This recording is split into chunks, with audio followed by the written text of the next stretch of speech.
Good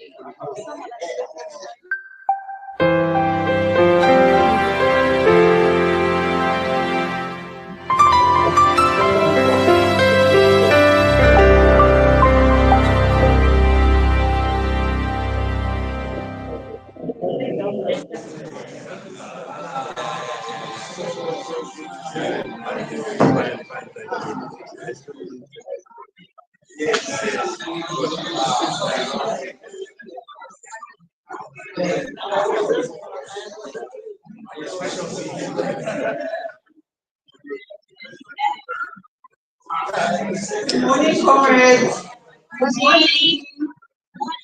Good morning.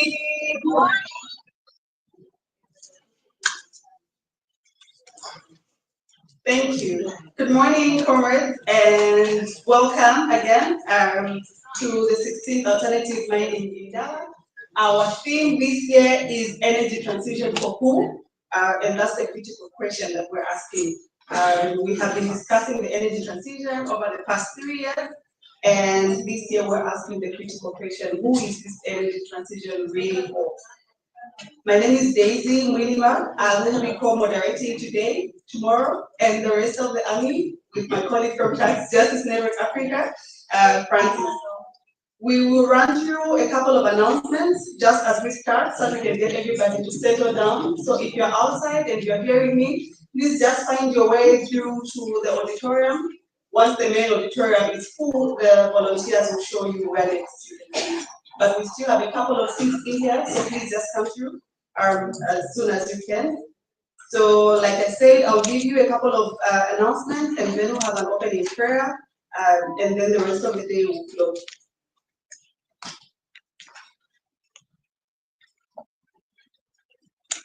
So we have a few housekeeping announcements.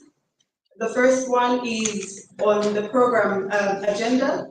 Please, the QR code is at the back of your ID, so please find time to run through it and just check through the agenda. We have interpretation, both French and Portuguese. For those that will be speaking throughout the session, kindly make sure you are speaking as slowly as possible so that the interpreters are able to pick you. The interpretation mics are downstairs. You can go through and pick one, but only before the session starts, during tea break or during lunch. And at the end of every day, you have to hand it back. For the purpose of securing the mics, you will need to leave collateral in form of your ID downstairs when you collect the mic. We have bathrooms located on all the floors. Then we also have Wi-Fi for the conference.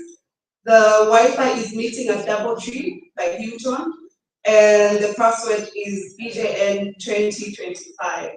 I think it's going to be beamed for you at some point, so you're able to see it. But the Wi-Fi is meeting at Doubletree by Hilton, and the password is EJN 2025, EJN in capital letters. The tea breaks and lunch will be served on the ground floor, down at the piazza, where you found the breakfast at in the morning. And then the idea labs or breakout sessions are located on the conference floor, just here where we are. The sessions will be displayed on the digital screens outside of the venues. I'll run you through them as well, just before we break up for lunch. If you are not able to go through to your first choice, we know people have pre-registered for these sessions, please pick up a second choice and be able to participate. And then we have a daily register that is being circulated currently in the room. It will be circulated for the next days to come as well. Please ensure that you sign in. And finally, the code of conduct is still available at the reception. You received one to your email as well yesterday. Please make sure that you sign it and hand it back to us. On that note, welcome once again, comrades. I would like to call upon Reverend Elias to give us an opening prayer as we start today.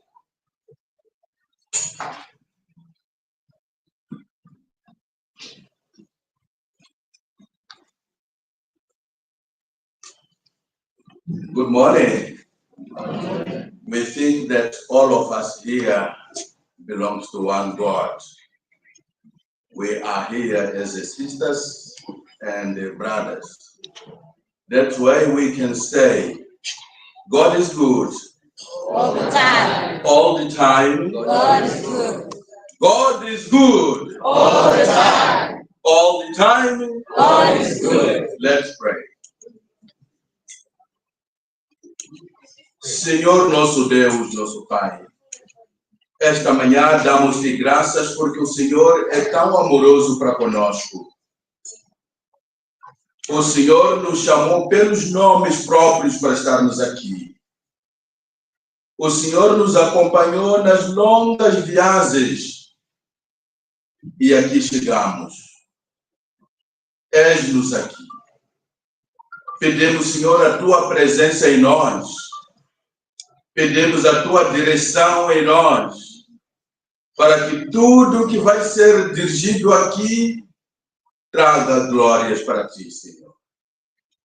Ser com todos nós, cuide-nos de todos os males que possam nos vir e pedimos sempre a tua direção. Senhor, controla as nossas línguas. Controla as nossas palavras para que não nos ofendamos, mas nos construamos.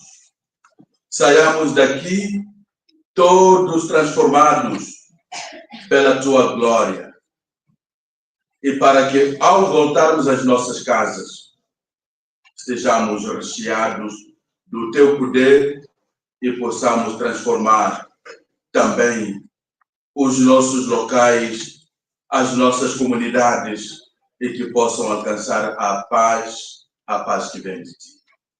Oramos pelo nosso continente africano, o continente que o Senhor criou com tanto amor e nos deu tantas riquezas para que nós pudéssemos usufruir. Senhor nosso Deus, pedimos desculpas por não usarmos como devíamos usar. Também oramos, pedimos desculpas pelos nossos irmãos de outros continentes que vieram a pensar que vem nos ajudar, quando vem nos ajudar a tirar os recursos. Pedimos a ti, Senhor, para que toque os nossos corações e voltemos ao amor um para com o outro e podemos nos ajudar um ao outro a crescer. Pedimos a tua presença, pedimos a tua ajuda, agora e todo sempre.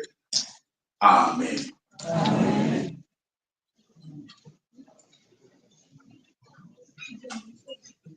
Thank you, Reverend, for that prayer.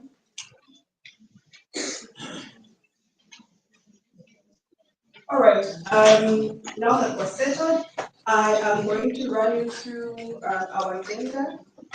This is an overview of the Army agenda. So those of you that were able to join us yesterday, we had a beautiful session at the Methodist Church that ran from 5 p.m. to about 9:30. There should be some reflections posted on the Army social media platforms. Please feel free to visit those platforms and engage with us on the social media. Both on Facebook, Twitter, but also you can visit the Army website.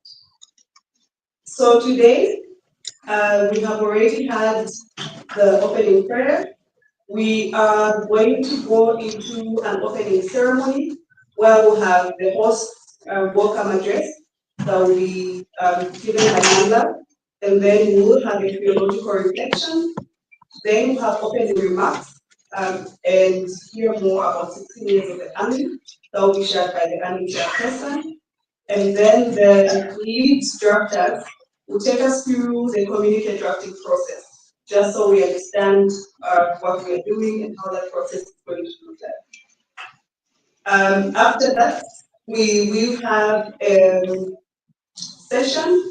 So just to mention, all this is happening within the main auditorium. I think today all the way up to about lunch, we will be in the main auditorium, or the side rooms if that's where you are. We will have messages of solidarity from a couple of countries that were selected. We do have people that were selected from those countries, should be about 6 or 7. And then we'll go into the keynote address, which will be given by Advocate Kemeka. This will be done virtually, and he will be beamed. From there, at 11 hours to 11:30, we'll break for the morning tea. Just make sure you get back to your room on time, so that we're able to put time in on time. The venue for the tea break and lunch, like I said earlier, is at the piazza just downstairs. From 11:30 to 13 hours, we will have a panel discussion that will be tackling challenges, unlocking opportunities, and driving innovation in the energy transition. That will be led by the Natural Resource Governance Institute. After that, we'll have the group photo for the AMI 2025. So right from that session, we'll go and have the group photo before we start having our lunch. So from the group photo, we'll have lunch. And from lunch, we'll go directly into the Idea Lab. So you come back from lunch, you don't need to come back here, just find the Idea Lab that you signed up for, or the one that you want to attend now, and go straight to that room. Like I mentioned earlier, it will be projected on the screen outside, so you should be able to know without any problems. At 16 hours,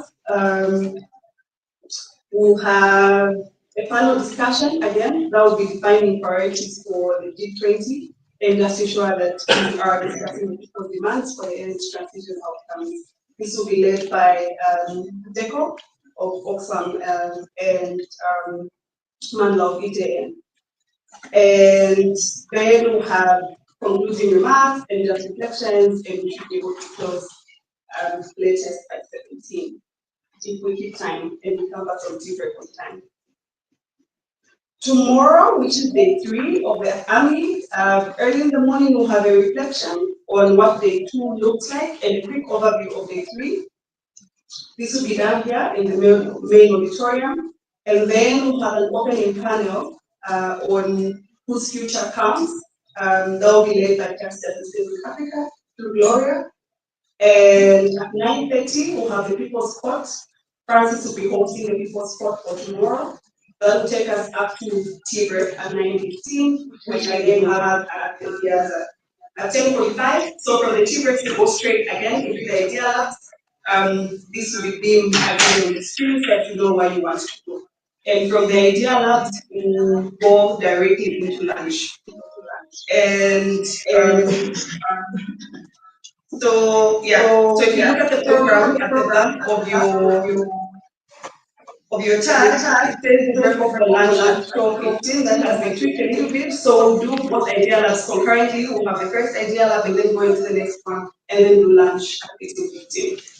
That work from the Idea Labs, we're coming straight back into the room to receive feedback on the communique that is being drafted. This will be led by the rapporteur.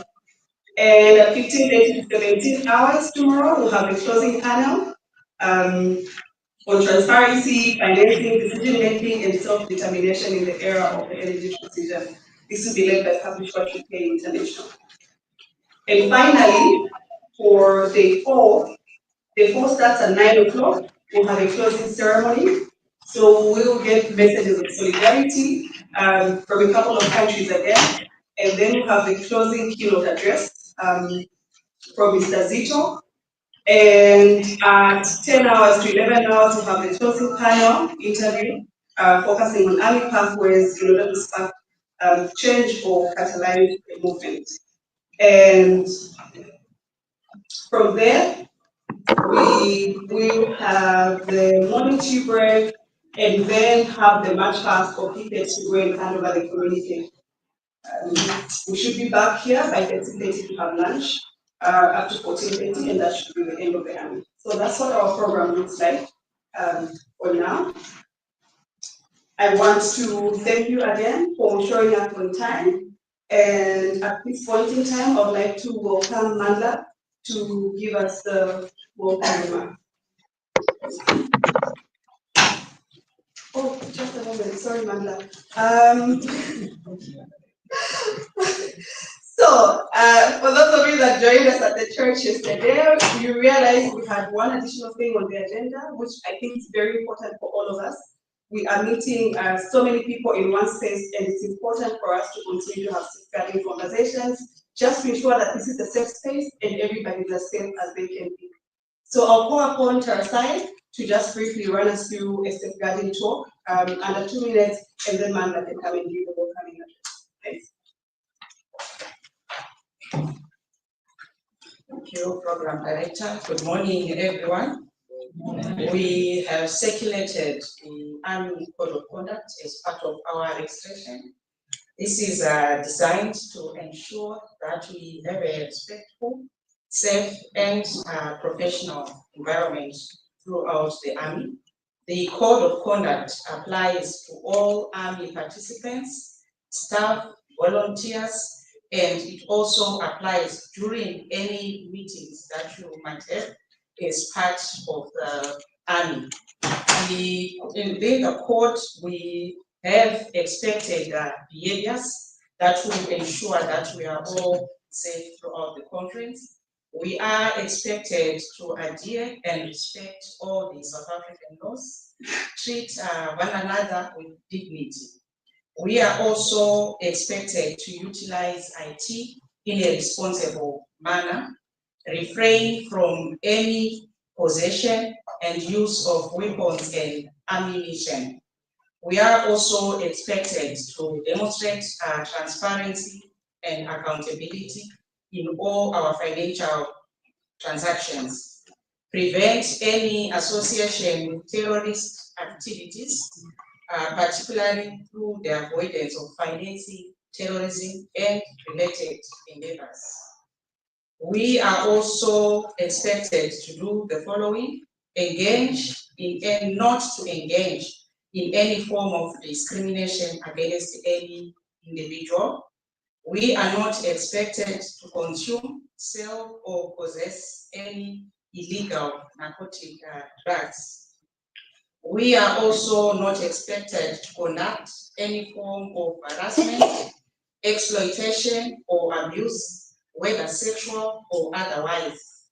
We should also refrain from engaging in any sexual activities with individuals under the age of 18. Additionally, participants must not possess, purchase, sell, or distribute any pornographic material or visit establishments where children are exposed to sexually explicit content. As the Zimbabwe Environmental Law Association, we are also available to assist organizations that want to institutionalize issues of safeguarding within their programming. With this Army, we have also established a reporting mechanism should there be any breach of the Code of Conduct. We have a safeguarding email known as armysafeguarding@gmail.com, all in lowercase. We have also placed a complaint box just outside the conference room where you can note down and drop your issues there. We also have the focal persons in our midst who will be taking any verbal reports. I'll ask the focal persons to come up front so that people can also identify you. We have Kiara, yes, you can come up front. We also have Makule. Together with me, we will be receiving any verbal reports concerning the breach of the Code of Conduct. Thank you.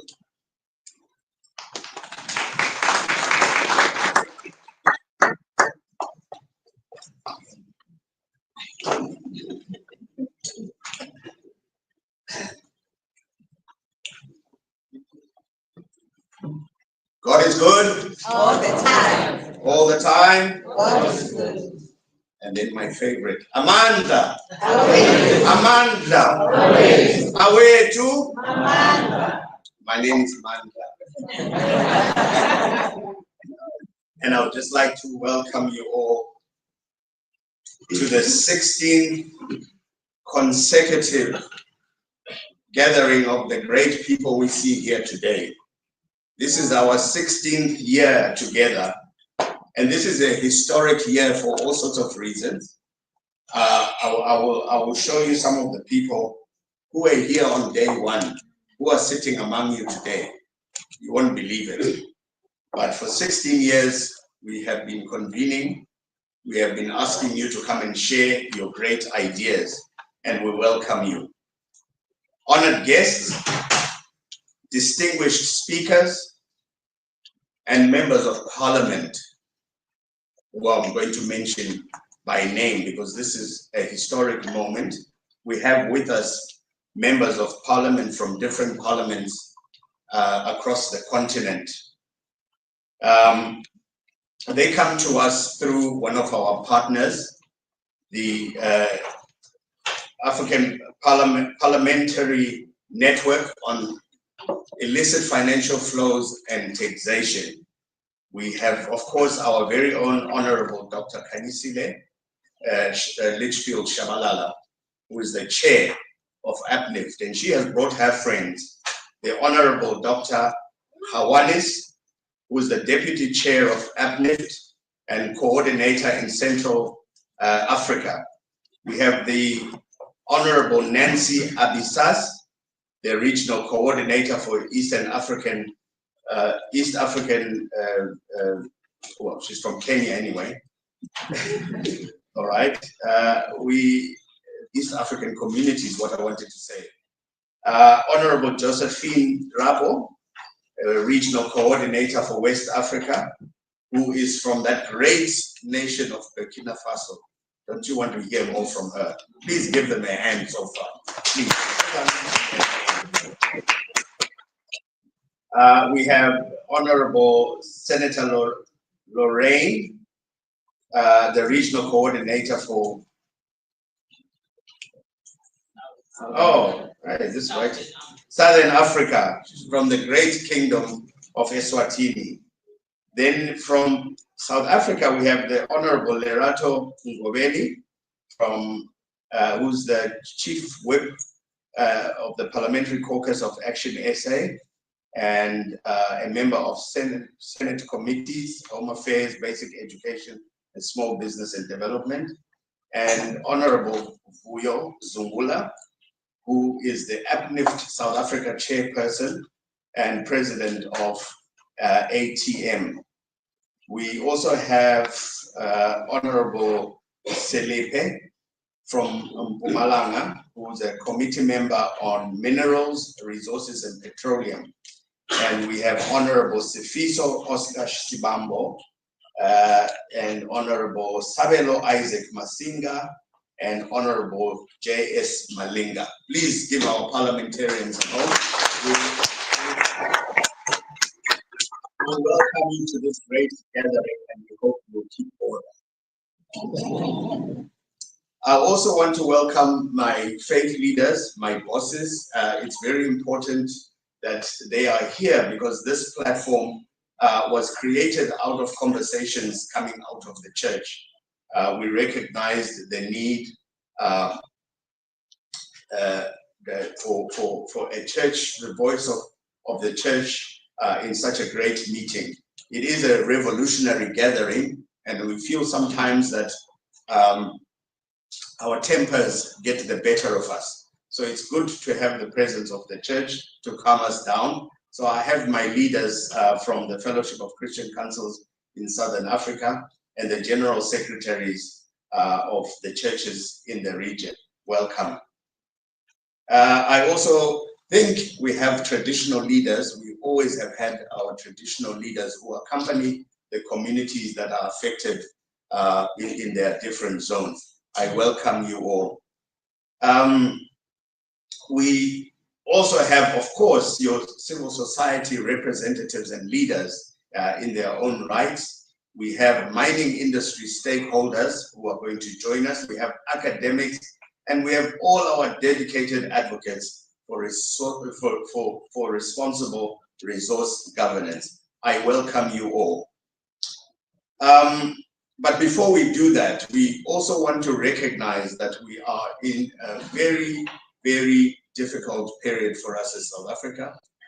we had a situation unfolding in one of the disused mines where a mining company forgot to close their mine and probably forgot to pay the workers that used to work in that mine. When the mining company left and left that mine unattended, our brothers who had been also abandoned by this company and by other companies, we have more than 6,000 mines that have not closed properly in South Africa. So you can imagine that you have left these mines unattended and you have left the workers also unattended.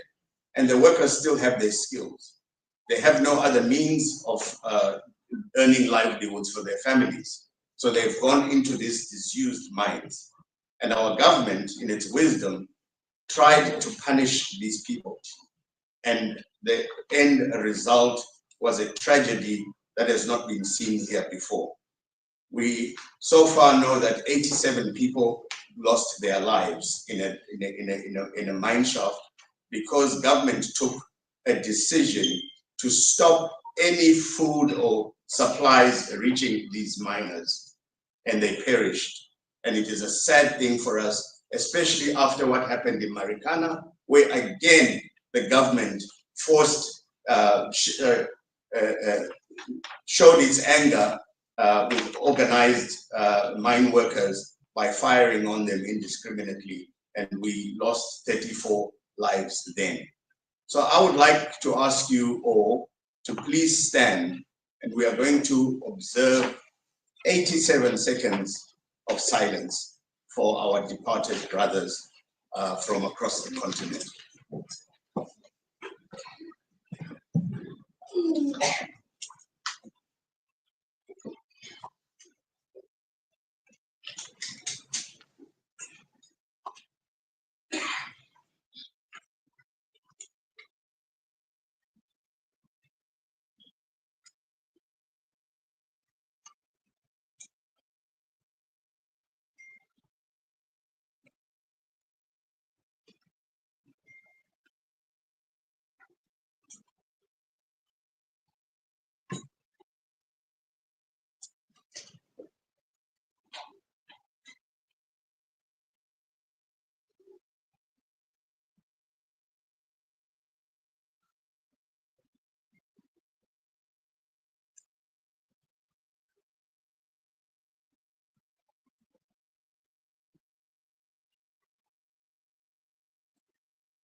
May their souls rest in power. Thank you very much.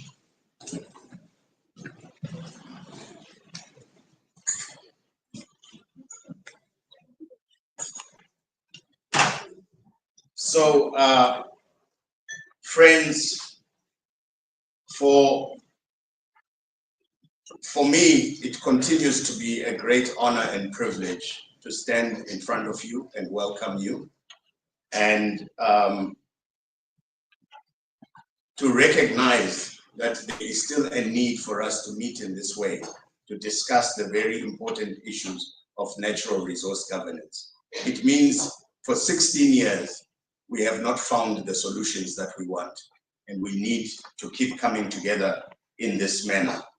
We come together once again in pursuit of justice, transparency, and sustainable development in the extractive sector, to shine a light on the realities of extractive industries and their impact on our people, our environment, and our shared future. For more than a decade, or for 16 years to be precise, The alternative mining Indaba has served as a beacon of hope and a platform for dialogue. We emphasize the dialogue. We bring together the different parties that are fighting over these resources. We are custodians of these resources naturally, but we don't know where they are. And those that have better science than us come and tell us precisely where those resources are placed. But they move us, they displace us, they batter us, and they take away our rights. And we are here to sharpen the tools that are going to demand those rights back.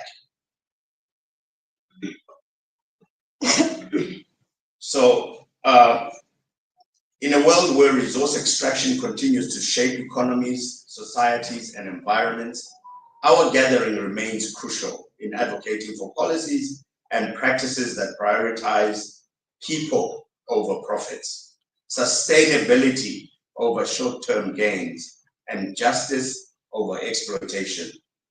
Our theme, energy transition for who?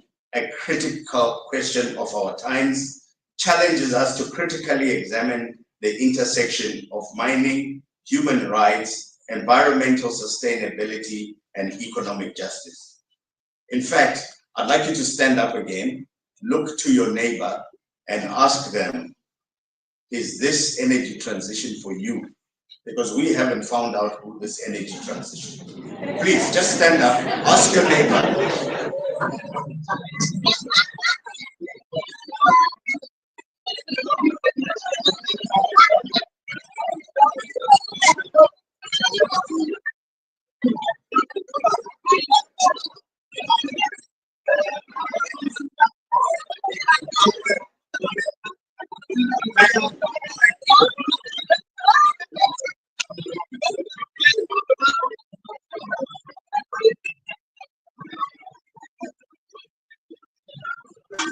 I wonder how many people own that, about who owns this energy transition. Did you get clear answers? No. Because we have been trying for the last 3 years. We have been meeting here to ask that critical question, and it remains for us a challenge to focus even more sharply on the intersection of mining, human rights, environmental sustainability, and economic justice. As we talk among ourselves over the next few days, let us reaffirm our commitment to ethical mining practices, corporate accountability, and policies that ensure the wealth derived from our natural resources benefits all, not just a select few. We know that there are people, faceless people in faraway countries who have a much more intimate relationship with our resources than we do. We have no idea here in Africa where our minerals are. There are many geological surveys that have been carried out, but we are always bringing the consultants from the same countries to come and do our geological surveys because we don't have the skills to do that. And when we sell them to the same people, and then they know exactly where our minerals are, and they know which people to target for displacement. Anyway, this year we meet against the backdrop of urgent crises and the winds of political change that have swept. I don't know, in our region here, there's been a lot of changes through elections, including in this country. Last year, you came on the eve of an election in South Africa, which has delivered a government of national unity. Other countries know what a government of national unity is, but here it's taking an interesting turn. There have been other elections in neighboring countries. Some have been peaceful and have brought about peaceful change. Others are contested and have brought challenges. And of course, we noticed that far away in another continent, there is a return to power by another president whose shadow has fallen very heavily across our continent for whatever reason. We shiver and shudder when we think about this, the goings on in that continent. I'm sure you know what I'm talking about. Anyway, for us, we worry about the, as I said, the unfolding saga and tragedy in Stilfontein and similar mining affected communities across the region. There are a lot of disused mines. Perhaps it's an issue we need to revisit here in South Africa. The mining closures. Mines are supposed to be closed, and the area where that mining takes place is supposed to be rehabilitated and handed back to the community. But nothing like that has ever happened in South Africa. We have fires that have been burning underground for 60 years and more because mining companies fail to rehabilitate mining. People's livestock fall into these disused mines and so forth. And you can have an academic argument with the government who tell you that those are still functioning mines because the shares of those mines were sold to a smaller company which has failed to ensure safety of the community around. So we need to look at those critical areas. The collapse of mining operations in Stilfontein has not only left a scar on the landscape, but has also devastated livelihoods. Unemployment, water contamination, and deteriorating infrastructure are just some of the burdens that local residents around these disused mines continue to experience. Acid mine drainage continues to poison vital water sources, while abandoned shafts and toxic waste pose severe health risks. Families who once depended on the mining sector now struggle to make ends meet, while promises of rehabilitation and economic transformation remain unfulfilled.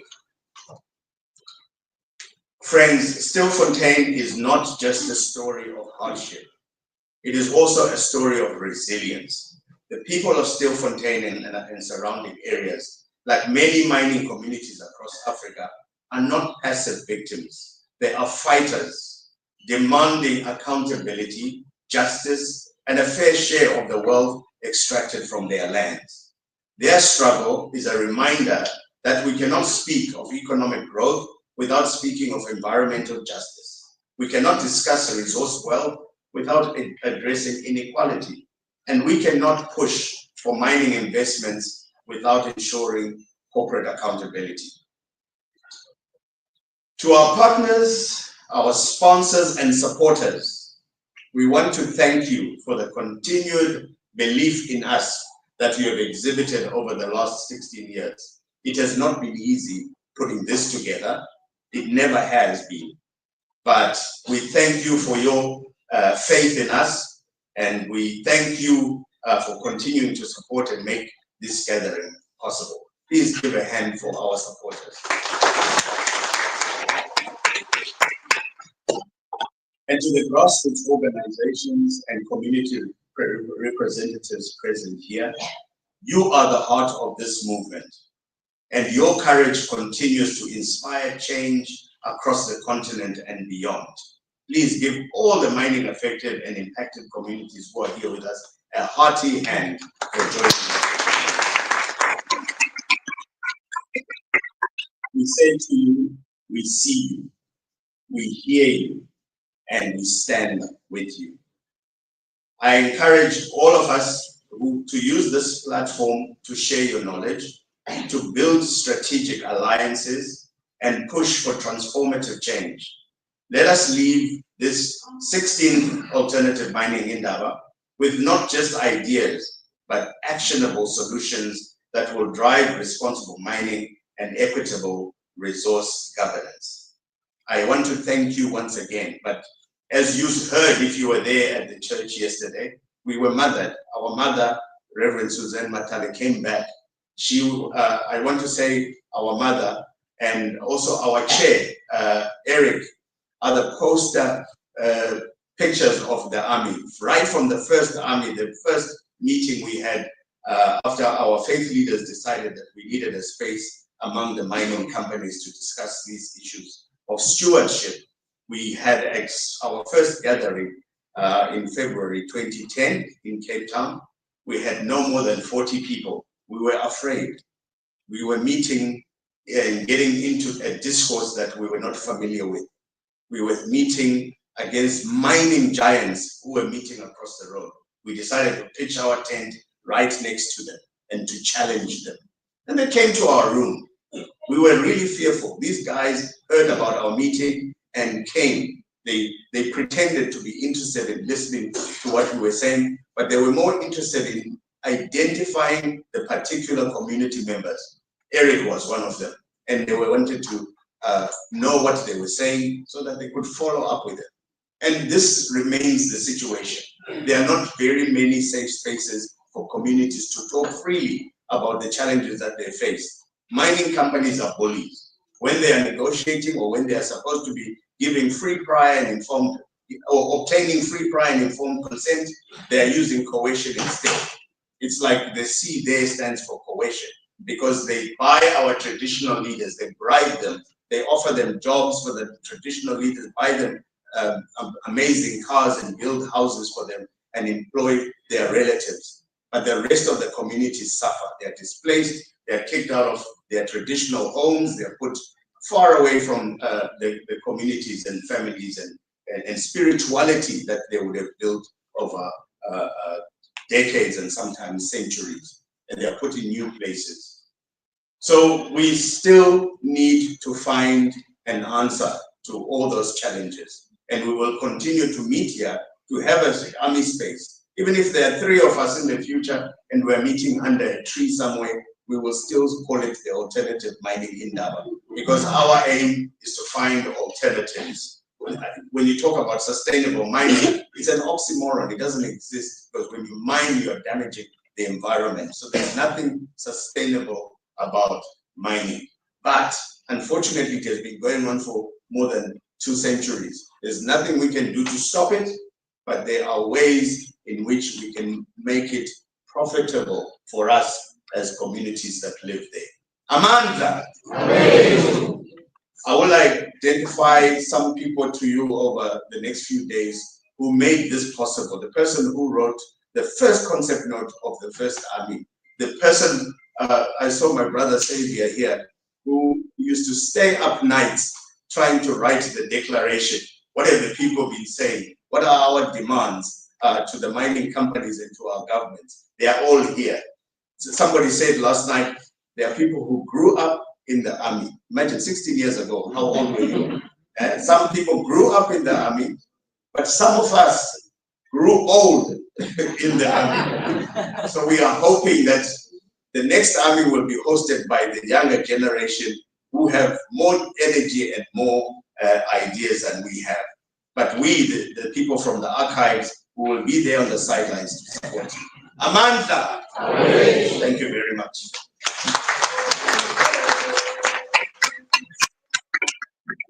Thank you very much, Amanda. My name is Amanda. I'm also one of the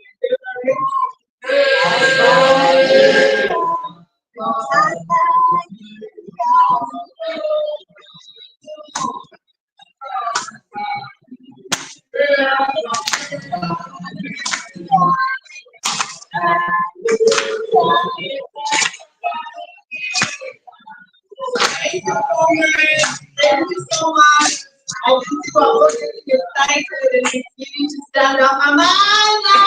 Thank you so much for opening so long time and we can catch up. We apologize for curtailing the beautiful song. I'll call upon Eric to give us the I'll call upon Eric to give us the opening remarks. Eric, you're welcome. Please, you have 15 minutes. I'll try and show you when the time is up.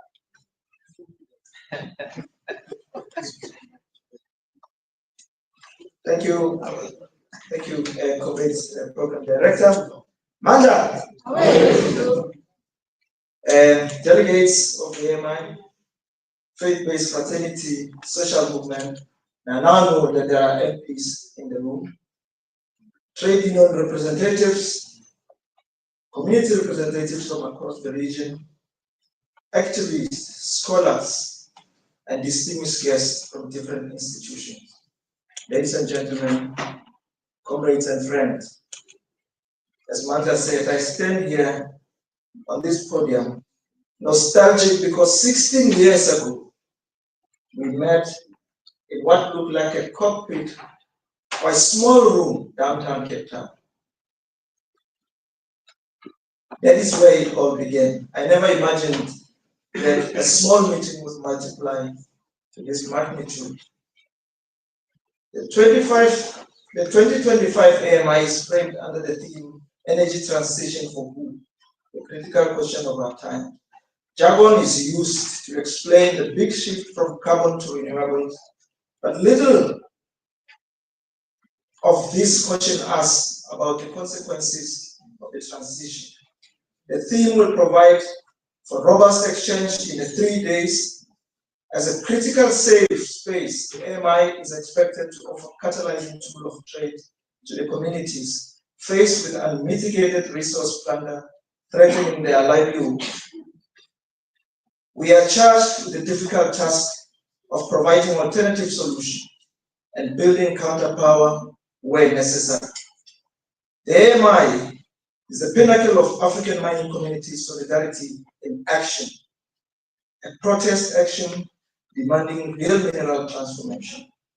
16 years back, I came from home called Luka, a village in the northwest province of South Africa under the Royal Bafokeng administration. A community that has long endured negative impacts of platinum mining in Rustenburg. I had difficulty explaining how the Royal Bafokeng model of community corporatization is unworkable with an institutionalized marginalization of local community, undemocratic practices, and decision-making outsourced to small group of technocrats, or if you like, established elites. The model itself, it's Western, the disease it's supposed to cure. It further deepens inequality.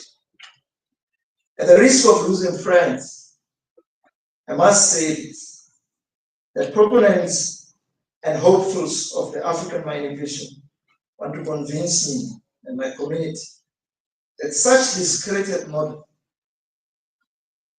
forms the future of mineral realms benefit. By saying this, I'm in no way doubting the richness of AMV's contents.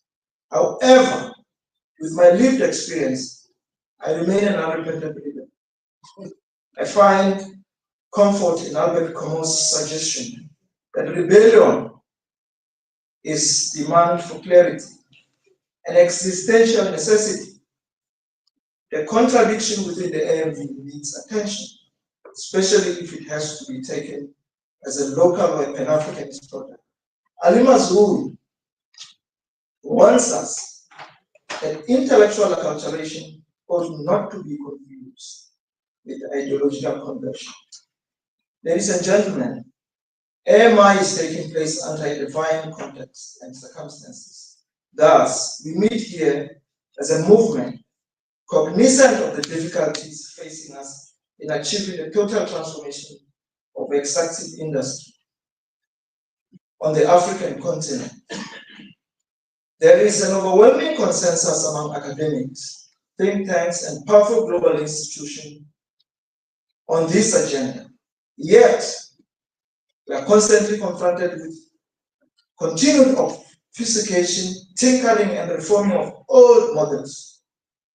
At the same time, we are also proud as the AMI to celebrate the sustained momentum of having told the alternative story of extractive over the last 15 years. In these 16 years, we are yet to test the genuineness of the industry to transform and prioritize unconditionally benefits and resource control to those at the receiving end, which is still a pipe dream. All attempts to engage thus far have failed. Examples are too numerous to mention. But one example that stands out is the 10 years of engagement with the International Council on Mining and Metals, ICCMM, that came to naught. I will come to this point later on. We are also outraged by the deliberate murders of artisanal and small-scale miners across the continent at the hands of the state apparatus and mining companies. The recent activities in Stilfontein, Northwest Province, South Africa, where scores of artisanal miners perished as a result of the implementation of Operation Balamkut, represent a dismal policy failure of government. Even more, this is an indictment on the ruling elites in this country and across Africa, and more so the SADC region, for paying lip service to the ideals of regional economic integration. The Stilfontein crisis is but a microcosm of how governments treat artisanal miners across the continent. It denies communities full benefits to their minerals, and this represents structural violence of this system. Many regimes unleash brutal force on artisanal miners and lynch them daily, justifying this as a crime-busting campaign. The crime here is for them to support their livelihood, whilst covering for kingpins. The current South African state's forgetfulness or amnesia of the historic institutionalized migrant labor system, which birthed the problem and is recreating itself years after a generation of miners, is puzzling and absurd. This system is now at the whim of criminal syndicates who are ahead of state intelligence, if not in collaboration. We have set sight to scenes of horror and injustice in recent times, the continued genocides carried out by the State of Israel in Palestine and Middle East, the failures of democracy and increasing conflicts that continue to displace over 40 million people on African continent, and the Mozambican's electoral theft, which threatened her stability. We cannot overemphasize our solidarity with all victims and those who continue to fight for their just cause in this situation. Industrial mining as a symbol of inequality has just allowed, and sometimes in collaboration with states, to commit more crimes for profit with impunity. Year in and year out, people are killed in avoidable situations involving mining, and significant profit is made without justice being served and compensation being paid. War on One's report, called New Colonialism, reveals that, I quote, "The continent of Africa is today facing a new colonial invasion, no less devastating in scale and impact than that which is suffered during the 19th century. As before, the new colonialism is driven by a determination to plunder the natural resources of Africa, especially its strategic energy and mineral resources. As many as 101 companies listed on London Stock Exchange has mineral operations in sub-Saharan Africa covering 37 countries. These companies are mainly British and control large amount of gas, copper, cobalt, silver, and other resources. These operations means that London Stock Exchange or listed stock companies now also control much of sub-Saharan land.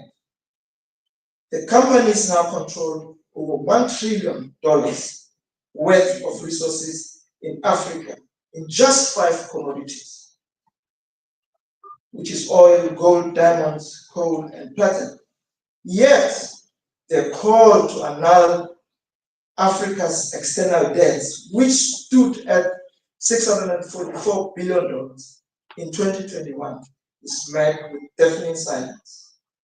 A huge discrepancy. To witness this power, just look across the road. I guess Reverend yesterday talked about across the road, where they have set up. It shows that this company sits with immense power. They are convening and supported by at least 21 ministers from 17 African states, maybe even more. The political elites and capitalists, with a heavy media complements of over 80 media houses, with the belief to resolve the problem of mining. which often sustain their opulent life of these elites. The organizers of this get-together have tried to convince us that they prefer playing a complementary role to our convening. One fails to comprehend this complementarity when there is a clear, sharp contradiction to what is on offer. They are for future-proofing African mining today, and we are busy with the critical question of our times: energy transition for who?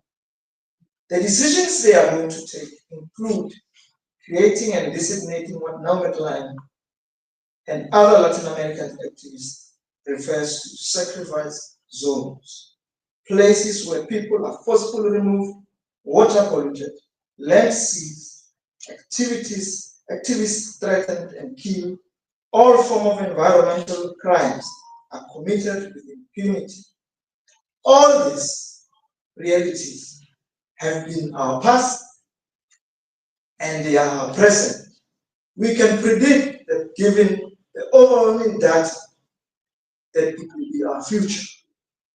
Instead of companies doing proper human rights and environmental due diligence according to international human rights standards, such as UN Guiding Principle of Business and Human Rights or OECD guidelines of multinational enterprises, they rely on certification schemes.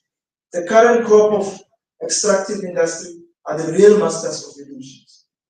They build around themselves a deceptive machinery, which is now a flourishing industry, which specializes in standards, audits, principle, and certification.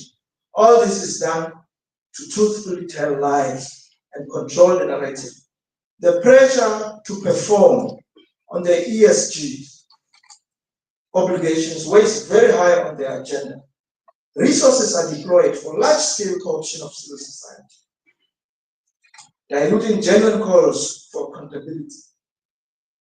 They create alternative civil society space and even disguised as communities, essentially eroding genuine voice of the community. Progressive civil society needs to call out the hypocrisy of those who subscribe to this corporate strategy. They deploy heavy resources on global bodies representing large mining companies and standard bodies, which include the International Council on Mining and Metals, ICMM, and the Initiatives for Responsible Mining Assurance, IRMA, to legitimize them.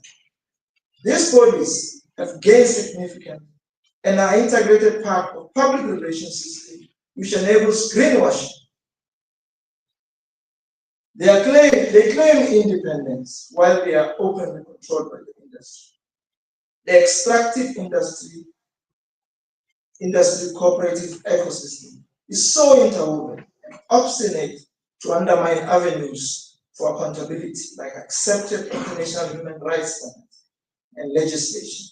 IRMA standards might be great in content, but our experience with Anglo Platinum in Palakwe and Sibanye Stillwater, Vonacop, Marikana, and ongoing audits points to inadequacies, that the implementation of audits is easily manipulated, falls short of independence, and move from flawed system with grievance mechanisms poorly functioning.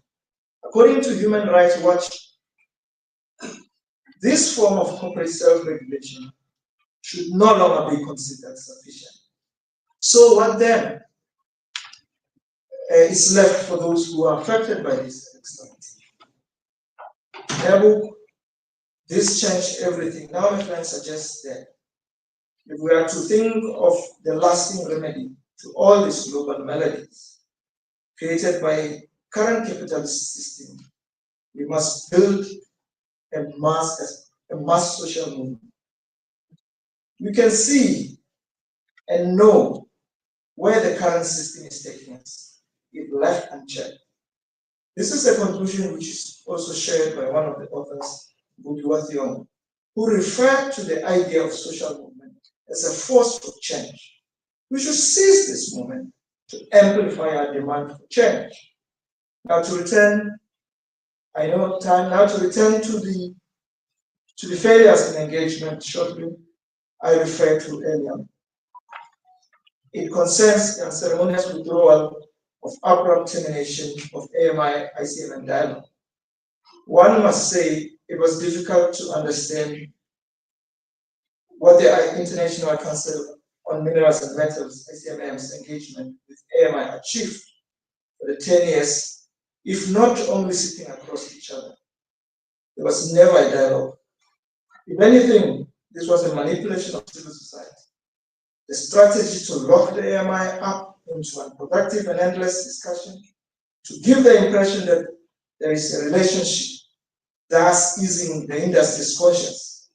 Perhaps what we are left with is lessons for the AMI.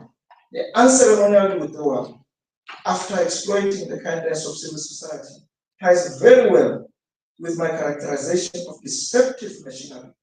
They achieve getting us talking and using us as their intelligence feeder, expecting no accountability. It was a turning point when they woke from their slumber. Not that it was a genuine slumber. It was a conscious action from their side. After 10 years of engagement, unprovoked, they came to the realization in their own words, they say, based on those years of experience, we do not feel that the ICMM is the most appropriate partner to continue to cooperate, to coordinate engagement between industry and AMI in the manner we have done so in the past. This is primarily because the very real and serious issues that AMI members have brought to the table consistently in the last few years are very localized, down to a site and a community level. As a global body representing 24 large mining companies operating all around the world, it is not possible or appropriate for ICMM to engage on such local issues. Given this response, given this response, we should learn that the extractive industry remain hostile to spaces demanding accountability. In conclusion, I wish everyone a vibrant engagement over the next 3 days. Let us tell the world that we want what we want from transition and what the real transformation means for us. At the local level, regional level, continental level, AMI is a safe space. Let's defend the game. Thank you.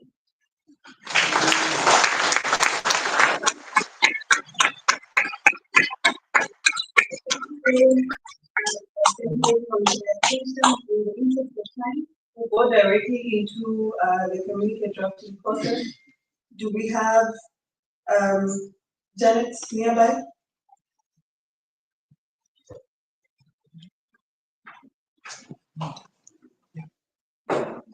There she is.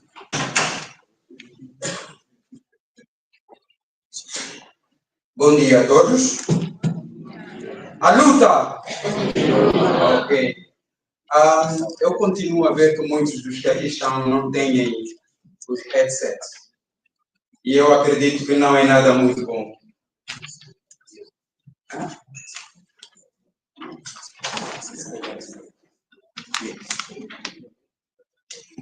I'm still seeing that most of us are not using those gadgets. You do understand? All of us. You do understand decent French. And then I will speak in Portuguese because I'm much more comfortable to speak in Portuguese. Okay? Excuse me? English. No, that's not democracy. That's not democracy. Democracy should be that we all here, sitting here, we should understand each other. We should be comfortable understanding, discussing issues in different languages as well. I've got mine because I don't understand French. So it's unfair for most of you guys not using this, not accepting minorities in this place, I believe. Okay, yeah, Manuel, it's time, but we need also to. Okay, I'm part of the team which will be drafting the report, final communique, and Dr. Janet is also here, which will show us the structure of the reports And what we are actually asking from everyone presenting or discussions in the Idea Lab is to hand over to us all your communications and submissions. So we'll be presented at every room, and we also be following every Idea Lab. So I would ask everyone to submit even in advance your communication so that we can easily start drafting the communique and the report. We will have members of the team in every place, and in time we shall ask them to raise so that anyone can know and submit their own presentations. All right. So I'm waiting for Dr. Janet to come over here and then show us and share with us the structure of this process. And once more, I will ask everyone, please go downstairs to collect this. All right. Okay.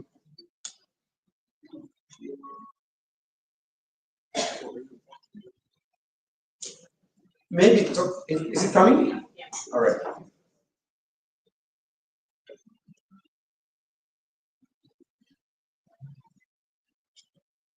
No one wants to rush downstairs.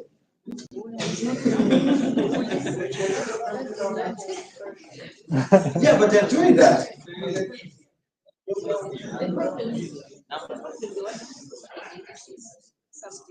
I can't get you. Sorry. Maybe they might. Yeah, because some people are not handing it over. So.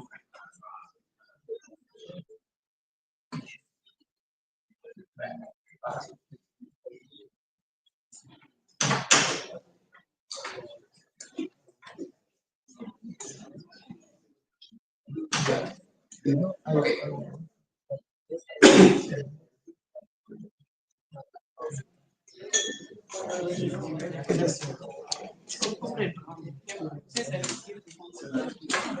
Good morning, comrades. Ladies and gentlemen, comrades and friends. All protocols have observed. So, as my colleague has already outlined, we'll be just responsible for making sure that we document, take note of all your inputs. We really value your input because we are all here to really air out our voices, and I'm sure it will be great to see at the end of the day the outcomes and the product of what we have worked on. So I was just waiting for the template. So I'm so super grateful to Advocate John Lynn and of course my colleague Comrade Nelson that we managed to put together a template so that which would guide us so that we have quite a homogeneous process of capturing the notes. So all we need from you colleagues is to ensure that after you make your presentations, you please kindly send them directly to us. And especially for the idea labs and the side events, because we wouldn't want at the end of the day to miss out all those that valuable information. So I was still waiting for the colleagues at the back to just pitch up. But also in your rooms, when you go for breakaway sessions, you'll find that there are some templates that will be on your table. So please make sure, I think the facilitators of the Idea Lab would respectively have to ensure that there is somebody who is scribing for that particular session, although we'll also deploy our own assistant Robert groups to them so that we just complement each other's efforts. So basically the framework will be there in the room. Unfortunately, nothing has been pitched, but they can read over break. We can all just have a look at how things are supposed to happen.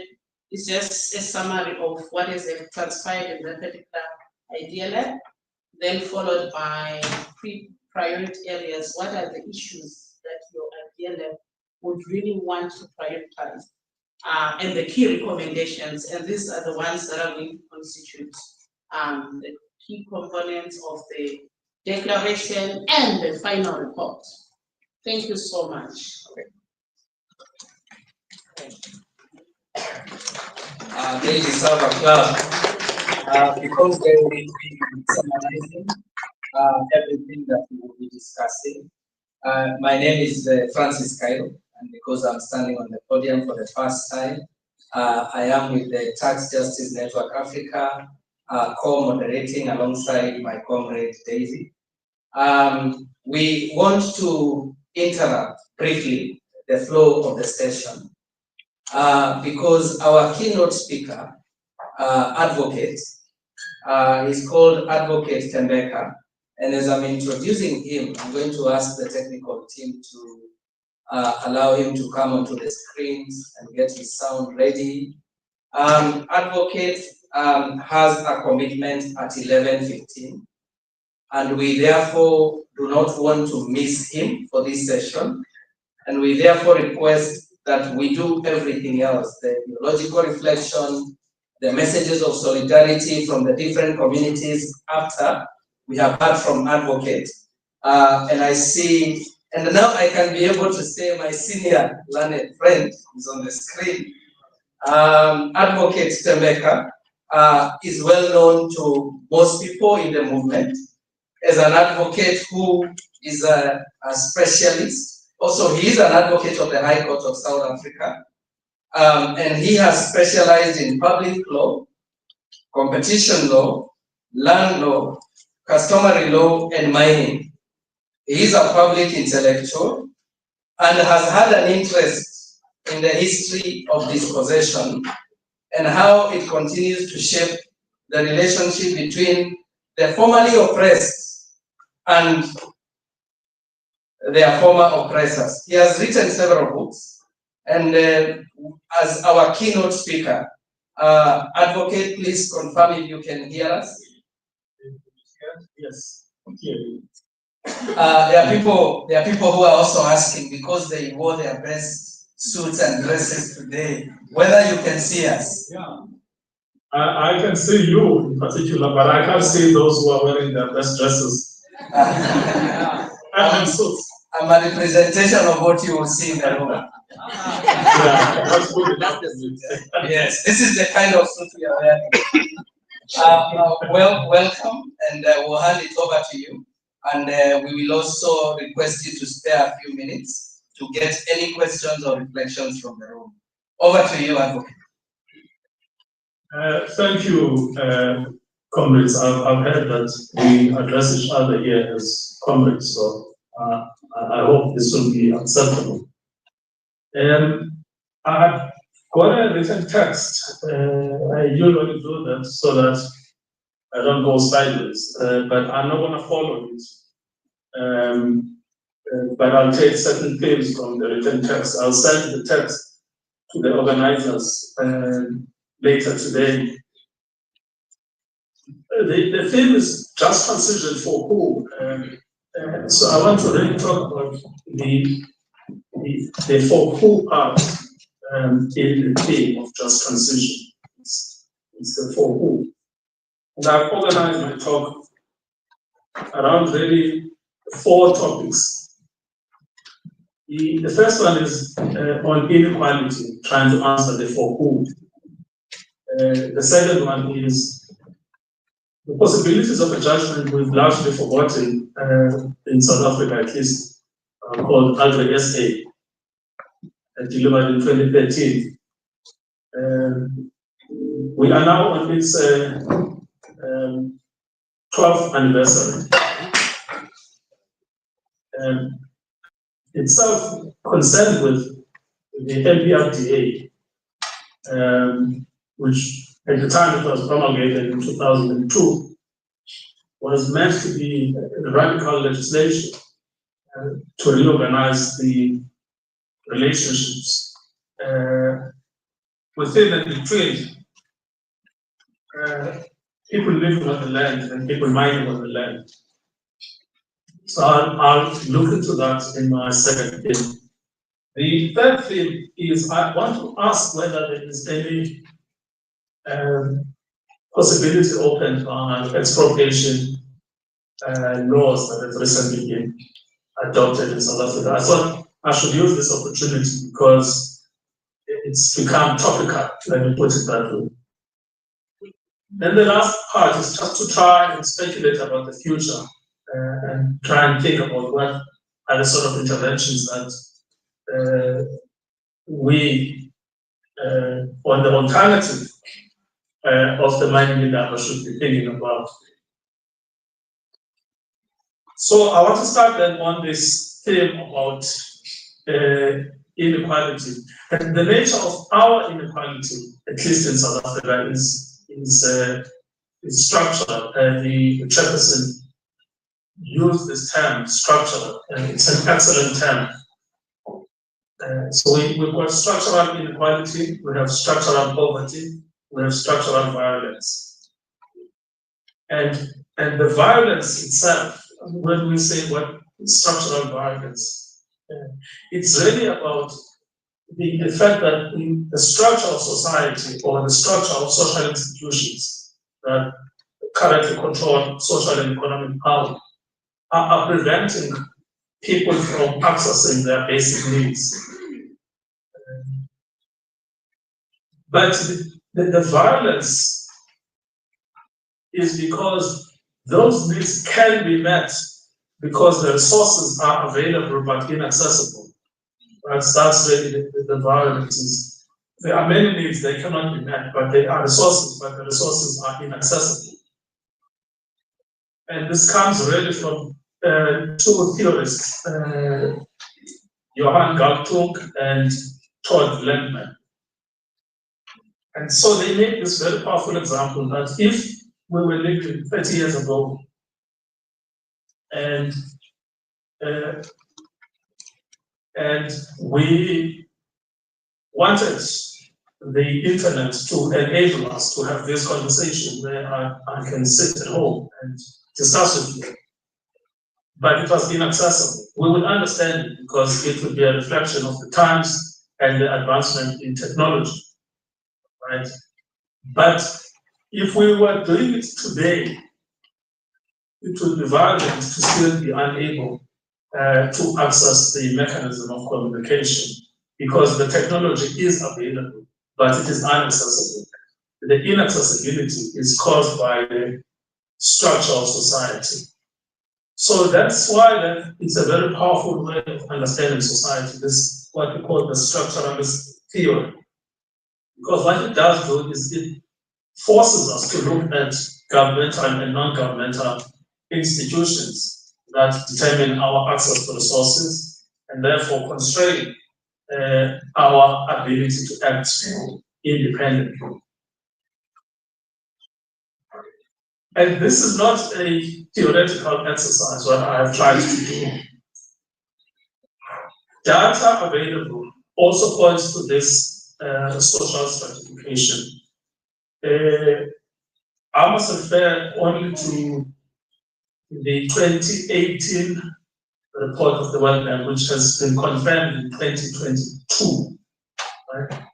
And it's probably the most comprehensive study on inequality in South Africa,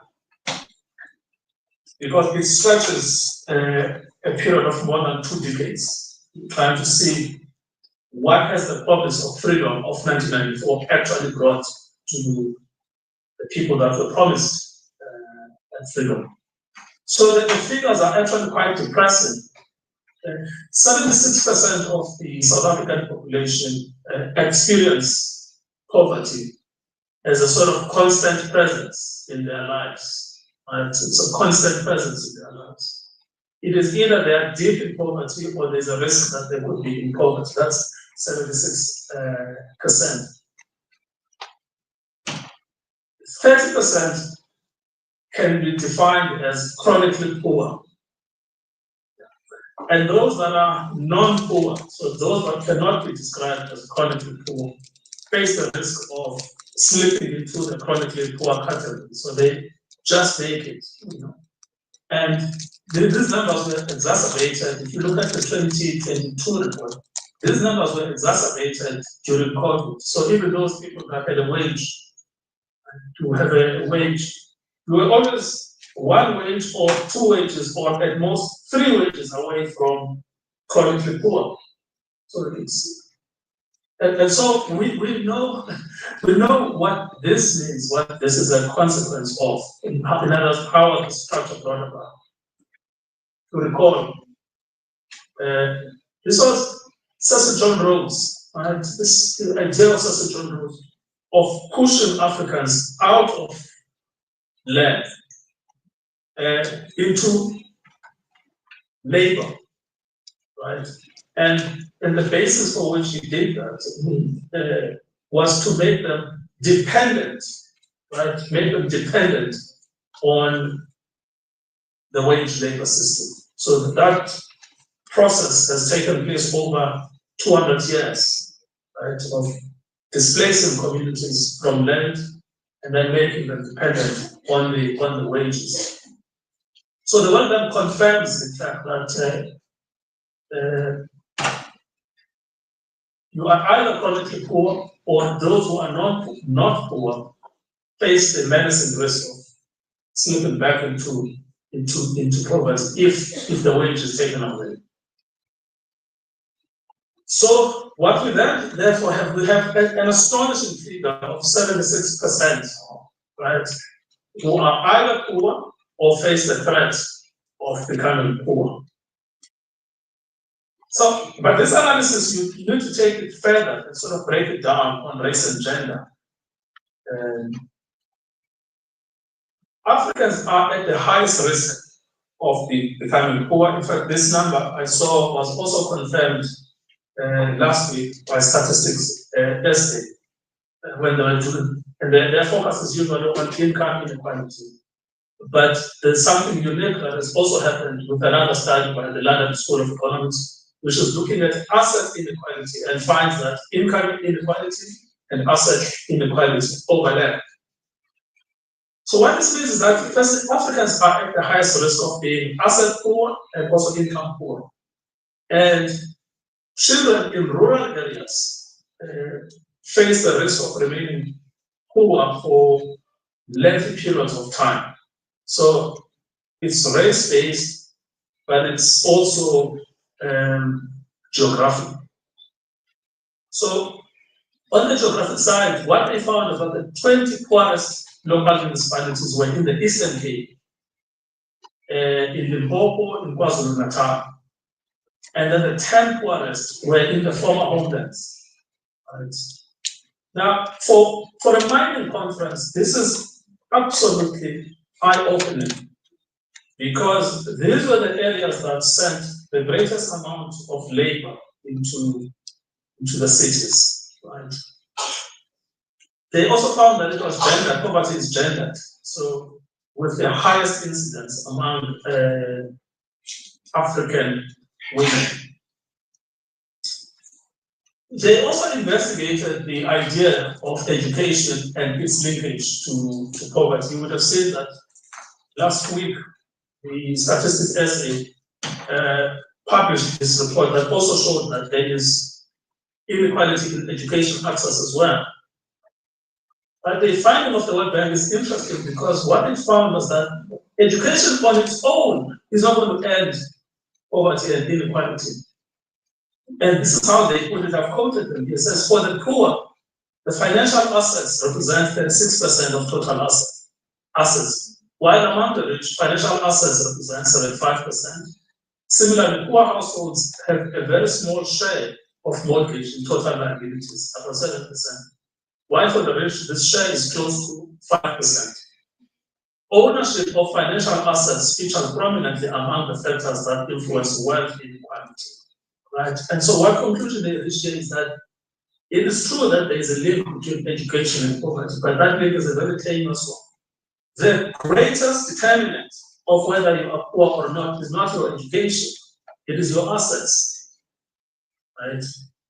It's really your asset. So what we have is we have a lot of educated Africans with many, many degrees. But the problem is that they are also asset poor and they are wage dependent. And so which means they themselves face the constant menace of slipping back into the poor category. And so what this actually means is that you've got to break, if you want to solve the crisis of inequality in South Africa. You have to focus, right, on the asset inequality. Got to break that stranglehold over assets that is predominantly white stranglehold. They also found that the future of the 76%, so that 76% is the poor, the chronically poor, and the non-poor that faces the risk of slipping into the poor and the chronically poor category. The future for them is also bleak, right?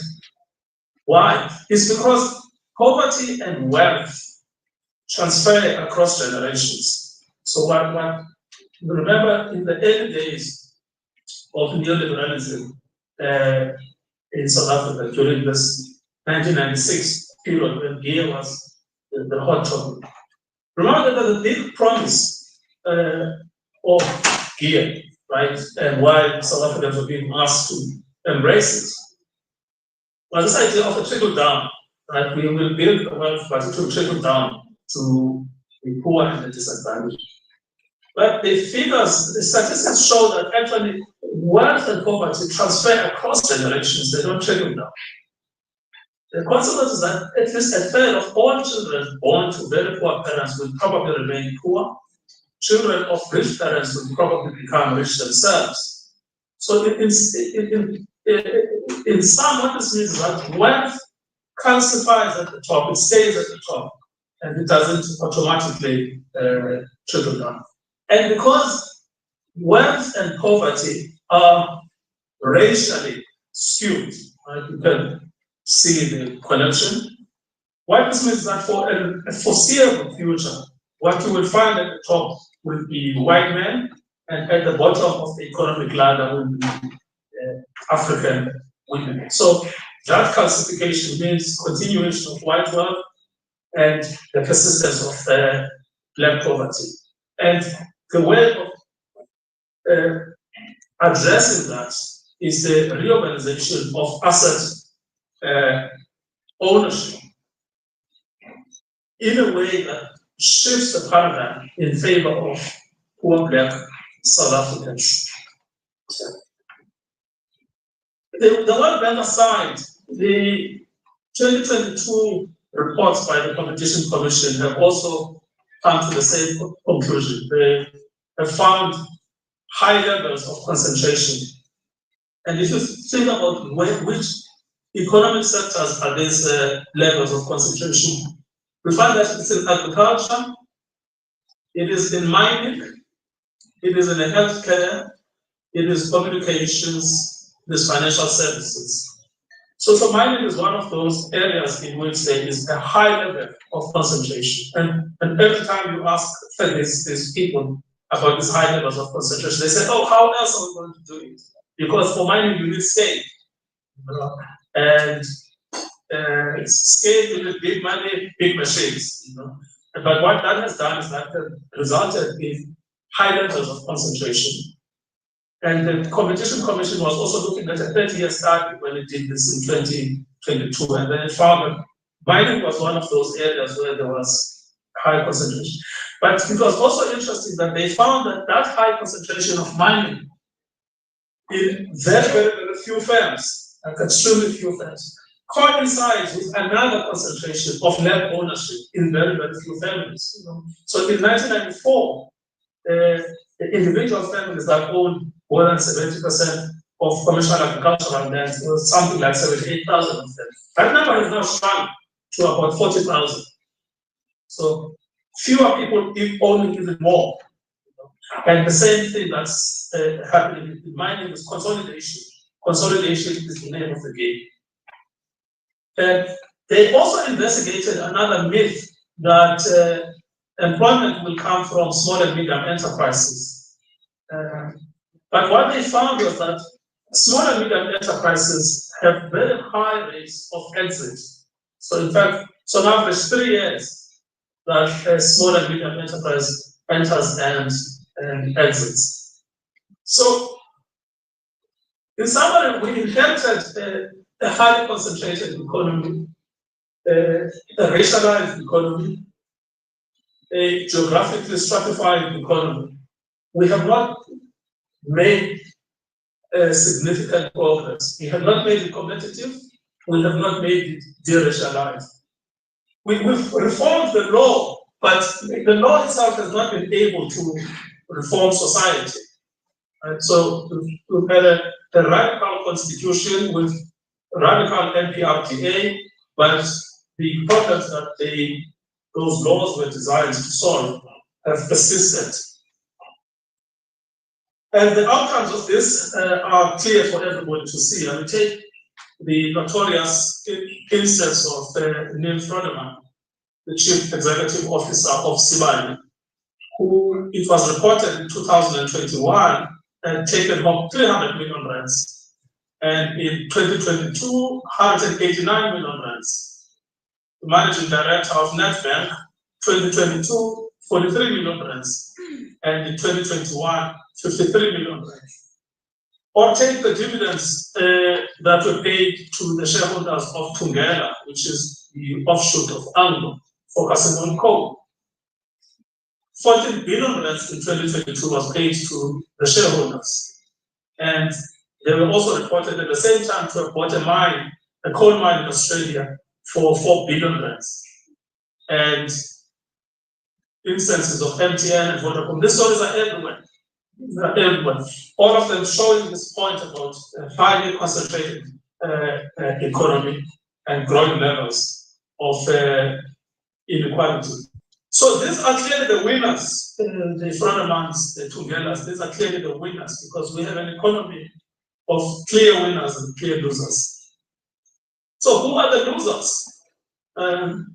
The numbers show that in the largest sector that has been hardest hit has been the mining sector, declining levels of employment and declining levels of wages and worsening conditions of employment. I think this entire story of so-called illegal mining has simply reflected, who the winners are.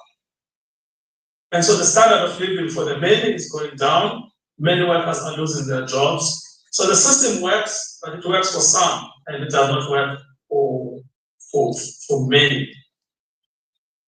But I argue that structuralism is simply a method of analysis. It shows us a society that's not designed by God, but it shows a society that where the choices have been made by us.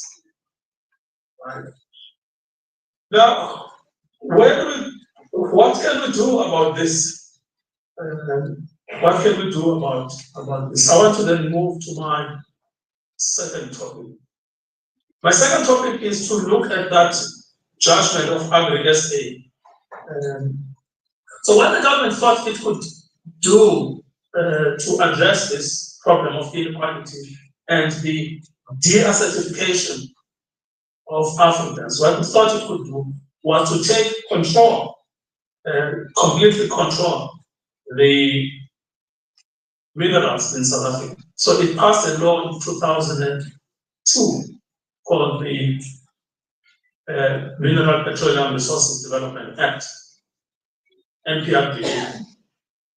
And that achieved something significant because it passed the custodianship of minerals from individuals to the state.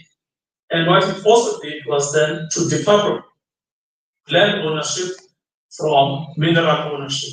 And even when it came to mineral ownership, it also decoupled that further ownership to exploitation or use.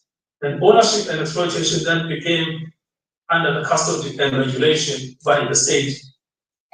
And the idea behind all of this was that if the state is in control of these productive assets, it could redistribute them in an equitable way, right, in order to address the high concentrations that the Competition Commission found were still persisting in 2022.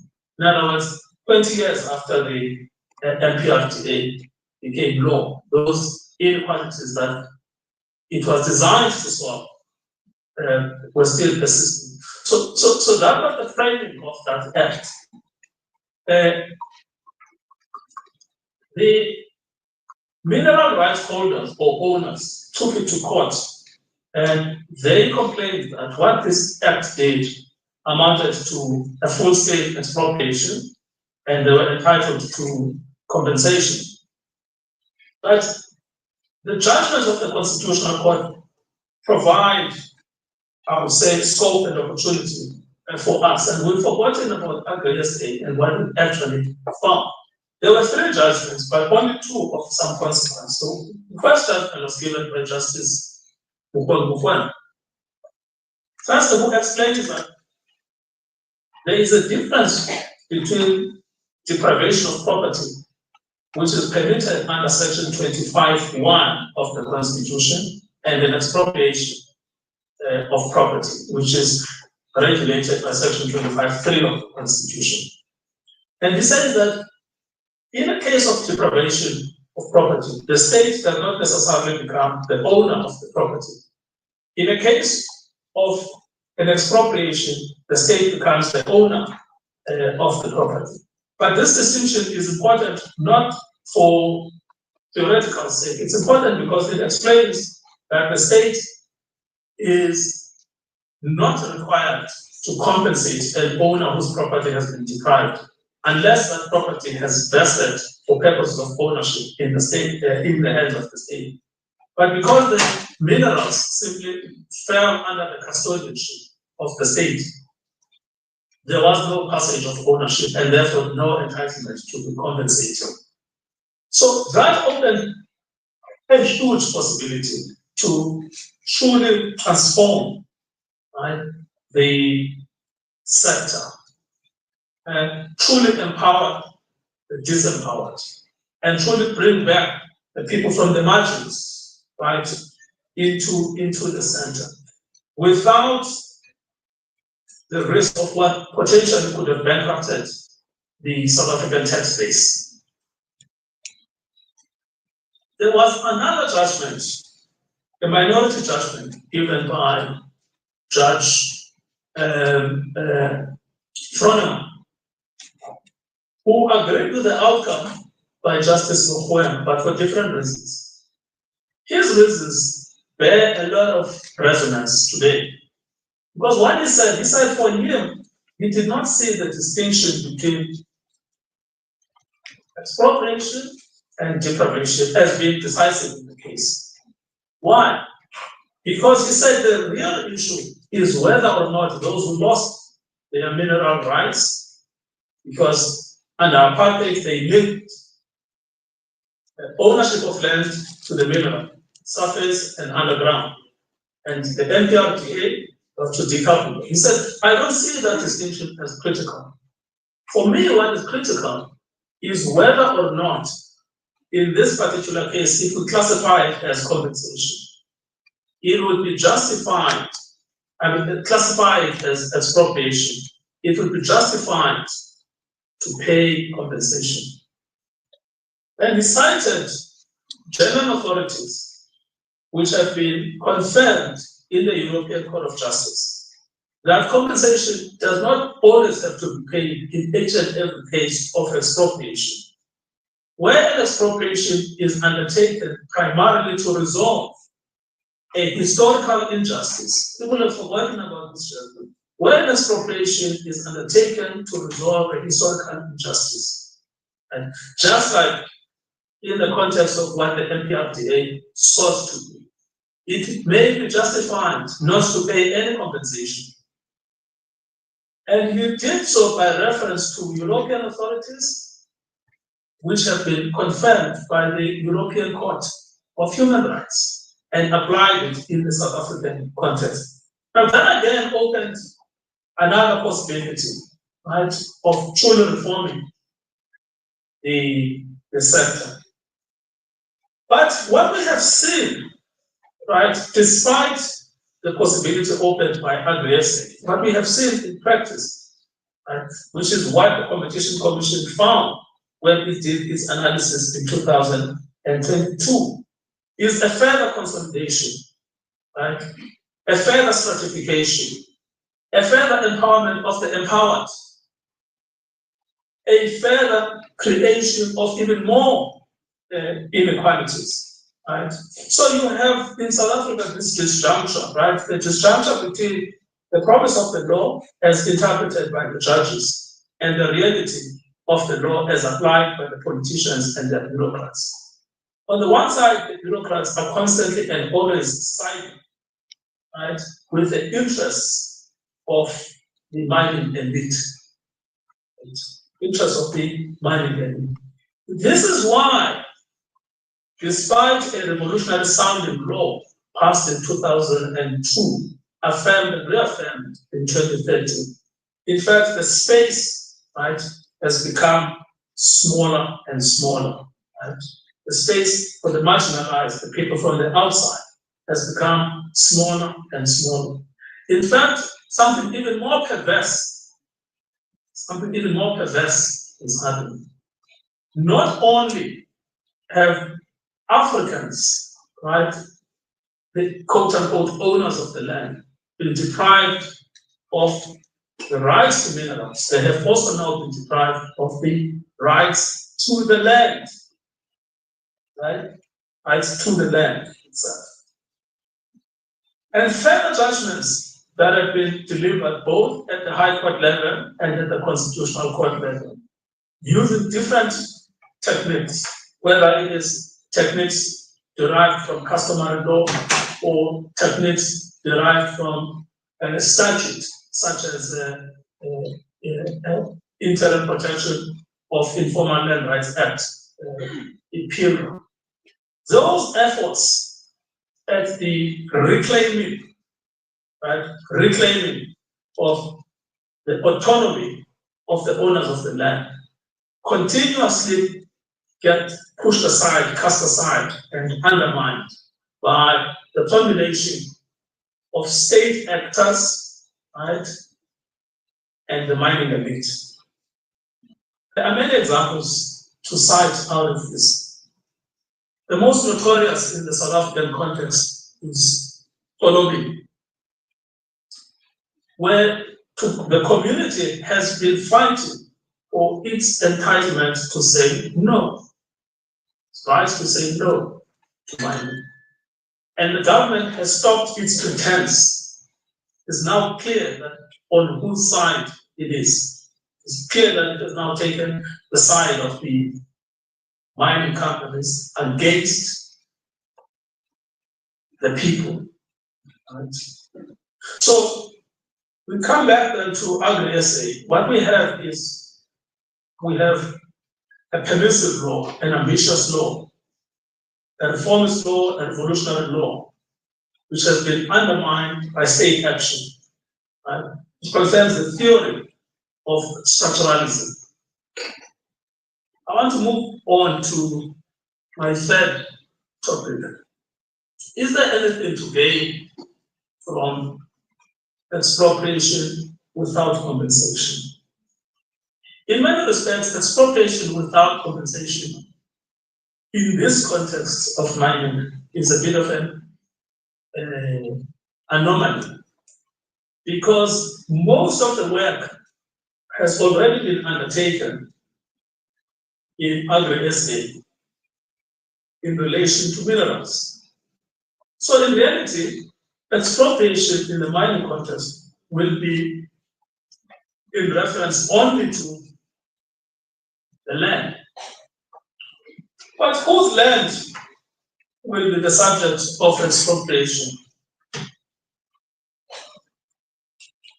What we have seen is that the land-owning class, right, the banks, the insurance companies, the agricultural firms, the associations, have joined this clamor together with AfriForum, the Democratic Alliance, Freedom Front Plus, and other political organizations to form this global right-wing voice that pretends to be worried about the abolition of the rule of law. But what in reality they have been concerned with is private property. It's private property. And in doing so, they have distorted the essence of South Africa's constitutional order, Section 25. And Section 25 was agreed upon, right? Its purpose, yes, was to protect private property, but it was to protect the private property rights of the dispossessed. Those are the rights that were vulnerable to arbitrary seizure under apartheid. And the decision that was taken was that these rights ought to be protected. But it also served a secondary purpose, right, which was to transform the unequal property relations. Right?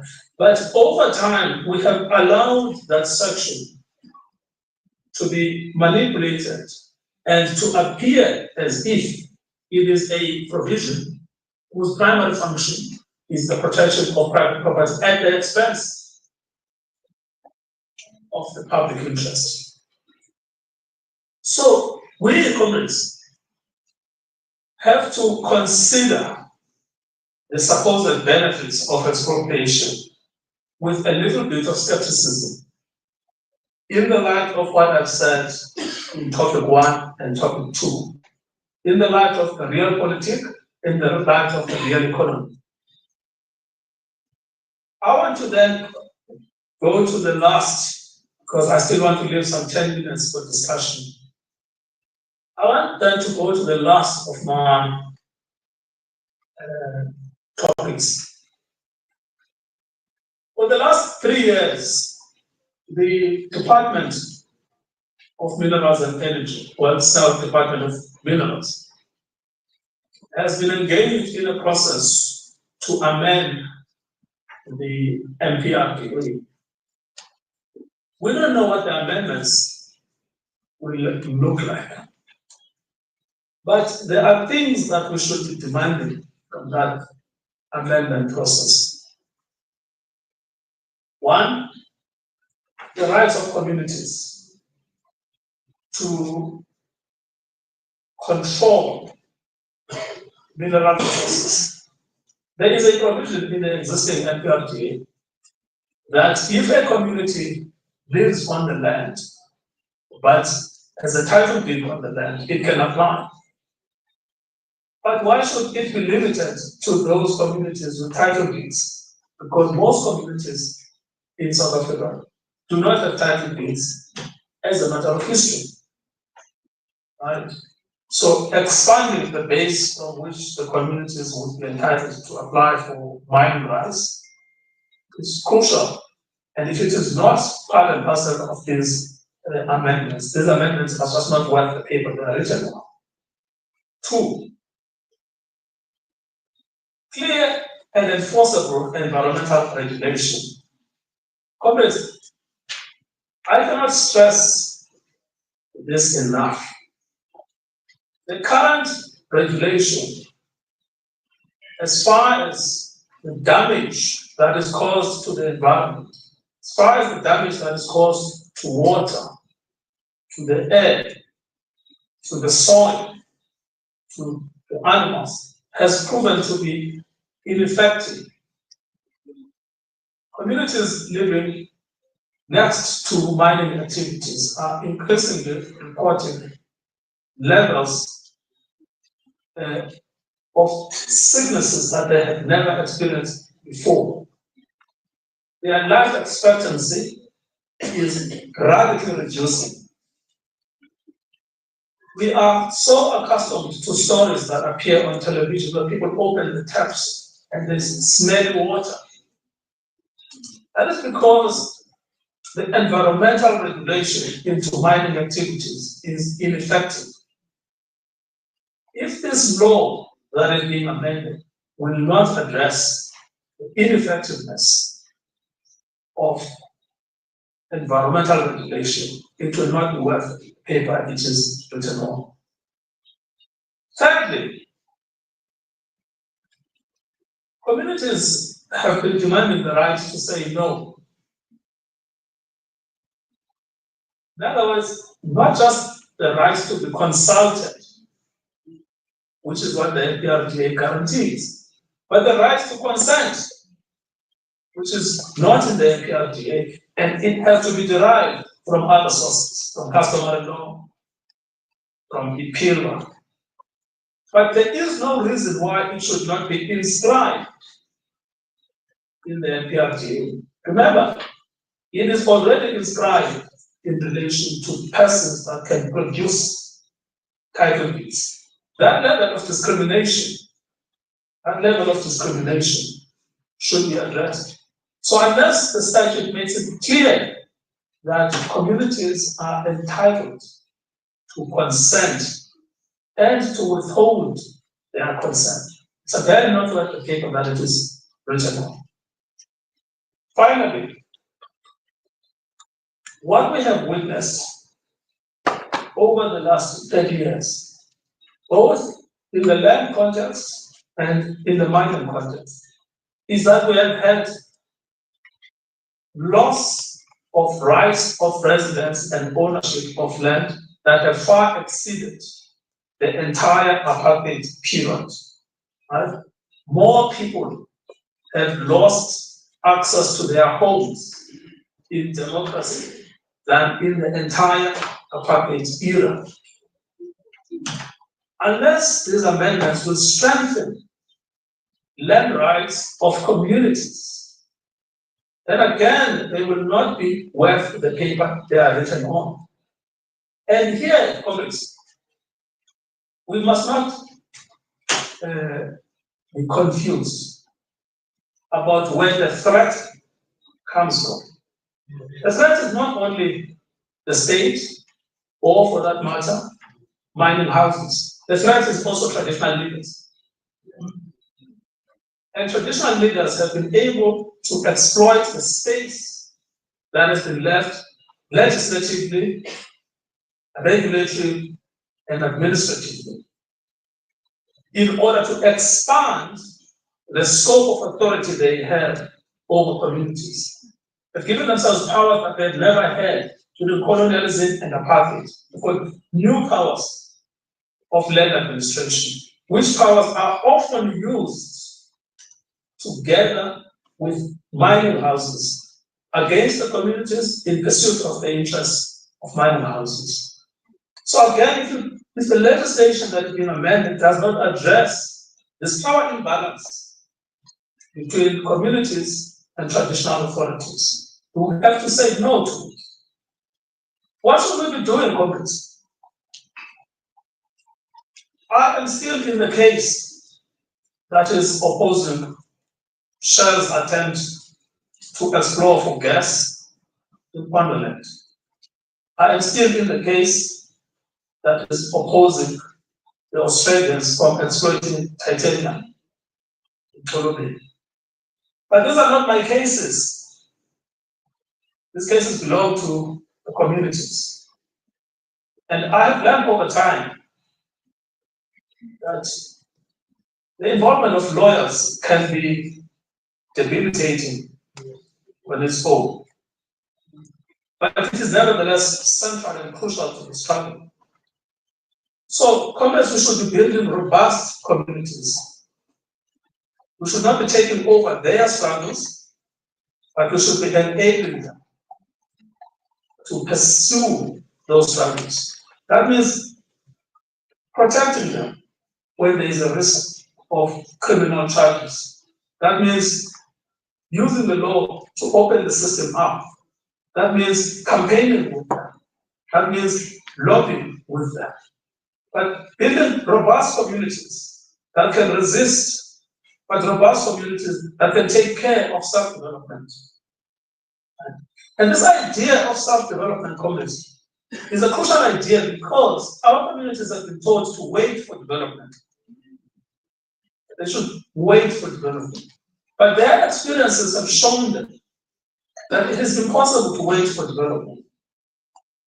The Minister Antashi, when he tried to force communities in places like Colombia, used the example of no house. If you say no, you are like inviting no house. But no house is acting against the communities when you've been told what the communities want. But our communities are so vulnerable. What they require us to do is not to replace them, but to strengthen them. It is to enable them to resist on their own. It is to enable them to embark upon self-development. So this law that is being designed, if it ultimately fails the test of self-reliance, self-determination, and self-reliance on these communities, then we should be resisting it. Any comments? So it was a pleasure talking to you.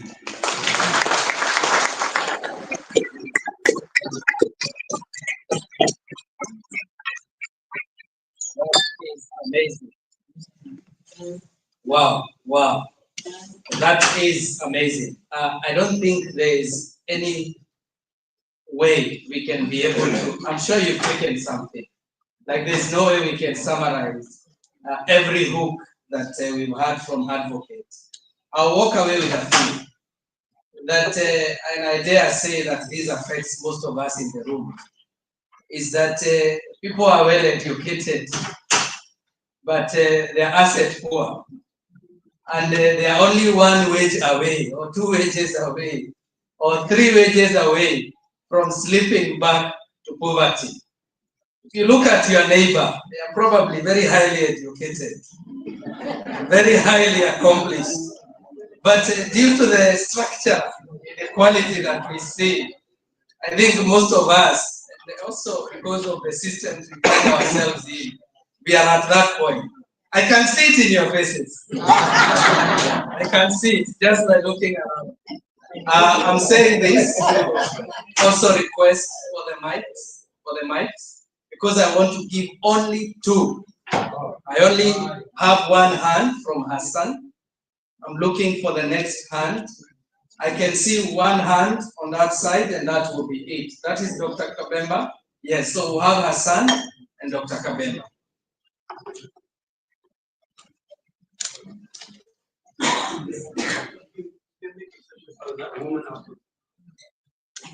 Do we have any lady who wants to come? Any lady? Any woman? I see you, Reverend. So we'll come to you. Thanks, Comrade Advocate. I think in your great input, you did not discuss our beloved continent, which is going to be subject to major wars of invasion because of critical raw materials. And to help focus the question, I'd like to know whether we could start with having a more Southern African solidarity economy, because our histories are so intertwined. And under apartheid, we knew more what was happening in Namibia, Mozambique, and the frontline states than now. And this, the developments in the DRC that has seen spillage of humans inside their own country and into becoming car guards in Cape Town, has resulted in xenophobic attacks against Africans. And because the bigger picture is not there. So I really want you to try and focus on the continent, which I know you love very much. Thank you, thank you. We have Dr. Kabemba. Do you have a mic near you? And then we'll hear from you, Reverend. Advocate, thank you so much for a brilliant articulation. I want to push you to think in a comparative. South Africa gets its independence in 1994. Ghana gets its independence in 1957. The structural analysis that you've given us to respond to for who, using the South African example, is an interesting one. I just want to ask, how has the structural analysis evolved over time? Because this is a continent that gets independence from Ghana in 1958. But it seems what we described here reflects a number of countries that got independence before South Africa. What can we learn from this evolution, the analysis that is there a way to change the analysis for us to understand our realities and to provide correct solution to the problems? I raise that because it seems to me that we are stuck in finding solutions that respond to our problems. I always say, if the studies that you mentioned, the World Bank, many other studies have been done on the African continent, we should have resolved the problem. Now, what is it that we should be doing? Thank you, Dr. Kabemba. We'll hear this the mic from Red here. I request brief. I know you have about 14 questions. Please make them brief. Thank you very much, Honorable Director. My name is Masi Chawa Torega from the beautiful mountain kingdom of Lesotho. I'm the General Secretary of the Christian Council of Lesotho. I have two short questions. One, in your beautiful presentation, you talked about the democracy. In your own perspective, can you say democracy is meant for us Africans or it's foreign? And then if we talk about South Africa having its democracy in 1994, we are now experiencing the death of 87 people in the mines. Can we say this is democracy? South Africa took an illegal initiative to talk to some sense into Israel about the genocide in Gaza, but then we are seeing the genocide in South Africa. For us, the church, one life lost is way too many. What can you say about that? The second question is short. Towards the end of your presentation, you talked about not only the state is a threat to us, but also the traditional leaders. Where does this leave the church? Thank you. Thank you. Advocate, we have several hands in the room, but we are trying to save on time and catch up on some few sessions we missed. So I'm going to request you to come in, and I know that as you address that, you can also give us your parting shot. Over to you. Wonderful, thank you very much. I think that it's a pity I'm not there with you, because I would have loved to be in the room, because what I was trying to do was to provide points of provocation for discussion, right? For us to reflect and then to think about what we can do together. So in that sense, I'm not checking out, but I'm trying to say that I don't see my role, right, as sort of providing the answer, but I see my role as simply one of the people in the room having the conversation. So it's in that context that you have to understand my reflections now, which I'm about to give, not providing the answer, but to simply provide another way of looking at it and just a contribution in a continuum of conversations. So I think to start with the first issue around Southern African solidarity, I mean, I'm absolutely fascinated by that idea. And you know why? Because of history. The history of mining in South Africa is linked to dispossession in the whole of Southern Africa. It's impossible to understand mining in South Africa unless you understand the labor that we got from Swaziland, the labor that we got from Zimbabwe, the labor from Lesotho, the labor from Mozambique.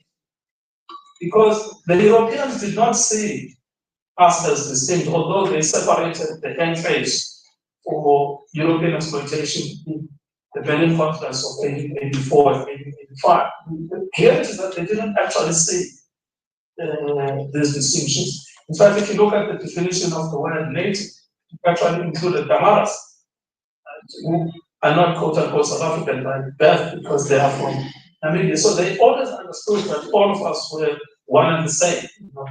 And if you look at the approach of Cecil John Rose, Cecil John Rose thought of Cape to Cairo. So the reason I mention this is because there is already that solidarity from below.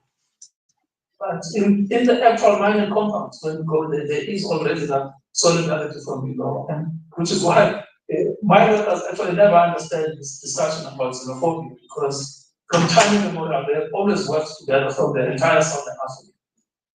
So which means that it's about coordination, as in fact, I think you excellently put it. It's about naming that solidarity as a Southern African solidarity, and then perhaps introducing different layers into it, a professional layer, an NGO layer into it. Right.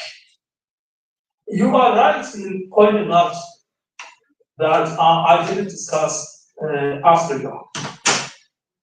In part, it's because I do not consider myself knowledgeable enough about the rest of the continent. And I am a student of South Africa's experience with colonialism and apartheid, and its related experiences with economic exploitation through the migrant labor system.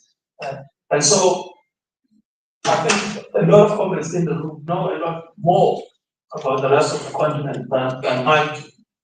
I do think, though, that South Africa's experience is something to be studied and avoided by our brothers and sisters in the rest of the continent. So that's why it's my own reflection about my own limitations of study and interest. And if I had said wrong things about Nigeria or Ghana, I would have been very embarrassed for someone from one of those countries or someone who studied it. They don't have to come and to point me. But as I'm actually very confident about my story when it comes to South Africa. But I absolutely endorse the point about the Southern African Solidarity Network as a starting point. But I point out that at the mine worker level, that solidarity already exists, and it was forced upon them by the conditions of empire. Yes, I also agree that it's necessary to look at a comparative analysis, even if we're using my theory of structure, because structure actually makes it easy to replicate, in different contexts. Now, the story of independence, I mean, has been a fascinating story because it's largely been a story of disappointment. And many Africans look back at independence with fondness, of course, because we had to get the Europeans out. We couldn't tolerate the Europeans in the continent. We had to remove them. But the other side of independence, which is freedom, as opposed to the removal of oppression, but the other side, which is freedom. Many of us look at that period with a bit of disappointment. South Africa is no example. No example. What freedom has been very good to white South Africans. But everywhere you go, there's a book that came about 3 years ago by Professor Dominic from Stellenbosch University showing there are more billionaires now than are whites than ever under the apartheid system. More white billionaires now than under the apartheid system. So the removal, obviously, of sanctions, the liberalization of the economy, the deregulation of the stock exchange, all of those have enabled this emergence of a white billionaire class. And so, and when you look at what has happened to the position of Africans, and it's obviously true that there are a few. Look, me sitting here is itself an example. We could say that some progress has been made, but by and large, Africans remain at the bottom of the economic ladder. This is the story everywhere in Africa. You have a super elite of the native population together with the former oppressor enjoying the spoils of the economy, and then you have a base which is either poor or extremely poor, or always under the risk of slipping back into the poverty. The question about democracy is a complicated one because democracy clearly is also for Africans, right? And one must always distinguish. There's a phrase I like, which is the full beneficence. Right? So often what the Europeans did, they said, look, if we have failed you, why should we listen to you? So if you look at democracy, not just as a method, because if you look at the substantive understanding of democracy, well, democracy you can see it as a method of electing of leaders, right?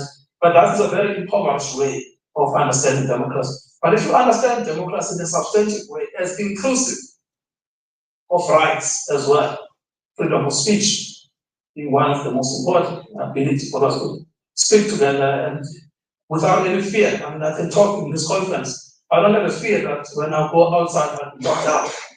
That's very, very important. But that too is what in South Africa call a democratic right. So if you understand democracy as both method and also as substance, is it for us? It's obviously for us as well. Now, the fact that 87 people were killed in so-called illegal mining activity is a regrettable incident. It is a scandalous indictment on the South African government. The response by our politicians has been disgraceful, utterly disgraceful, because some of them actually encouraged the fact that those people should not be taken out of the mine. Right? And they forgot that we are where we are because of their own policies. Right? So it's a scandal, it's a disgrace, but one needs to draw a distinction between the government and the people. Right? It's the government that responded in such a disgraceful way. But a lot of South Africans have shown a lot of compassion. Right? It's them who campaigned to go to court. It's them who campaigned for food and aid. It is them who supported. And by the way, these so-called illegal miners are not all for it, because that is also the trick that the South African government has been playing in our minds. It is to assume that every time we see a so-called Zamazama or foreign, they work in conjunction and in solidarity with South Africa. So I don't think that example itself is a stain on democracy. It is a stain on government conduct. Right? We can debate the issue of genocide. I think South Africa was right in calling out the genocide in Israel. I think South Africa is wrong in failing to deal with 87 deaths which were preventable. We had the power to prevent them, it didn't do that. And I think there's quite a long legal process that will still be pursued in this country. And it is currently being pursued for full accountability for those deaths. Whether those people came from Lesotho or whether they came from Zimbabwe, it doesn't matter. A human life is a human life is a human life. The church in this country exists is a large owner of the land, and sometimes it has structural power, and sometimes it can also be a constraint to the exercise of freedom, in the same way as the state, traditional leaders, mining companies. So, because it has institutional power, it's capable of exercising structural control. So, yes, it must be placed in critique. But the church can also be a transformative institution. Right? The same way as traditional leadership, all of these institutions can be transformative institutions. It depends, it depends on the locus of power. It depends on our ability to influence and shape change. Sorry. The last word, if you said I should Can you hear me? partnership. Can you hear me? Yes. I'm requesting you wind up in the next few. I've basically finished. I was just going to say that the last word is simply that we must remember this is not our struggle, it is the struggle of our communities. We lend our labor and our intellect, but it's their struggle. Thank you, Commissioner. Thank you so much. And I think you can hear by the sound in the room that we appreciate taking time.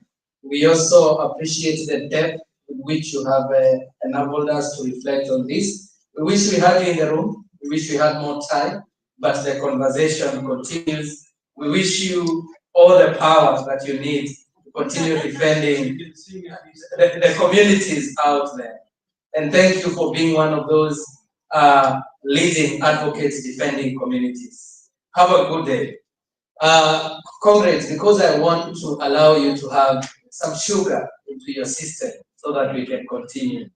I'm requesting that we take 10 minutes theological reflection, and then we will go out and take a break so that you can stretch, have some water, take some tea. So I want to welcome Reverend Wilfred. And I'm going to request you to do your reflection in 10 minutes.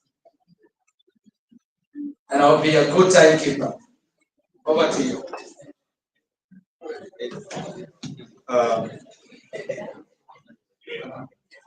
I'll do exactly as you say, considering that when I was supposed to speak, you forgot about me. So I do accept the task of being the marginalized. So I'll comply.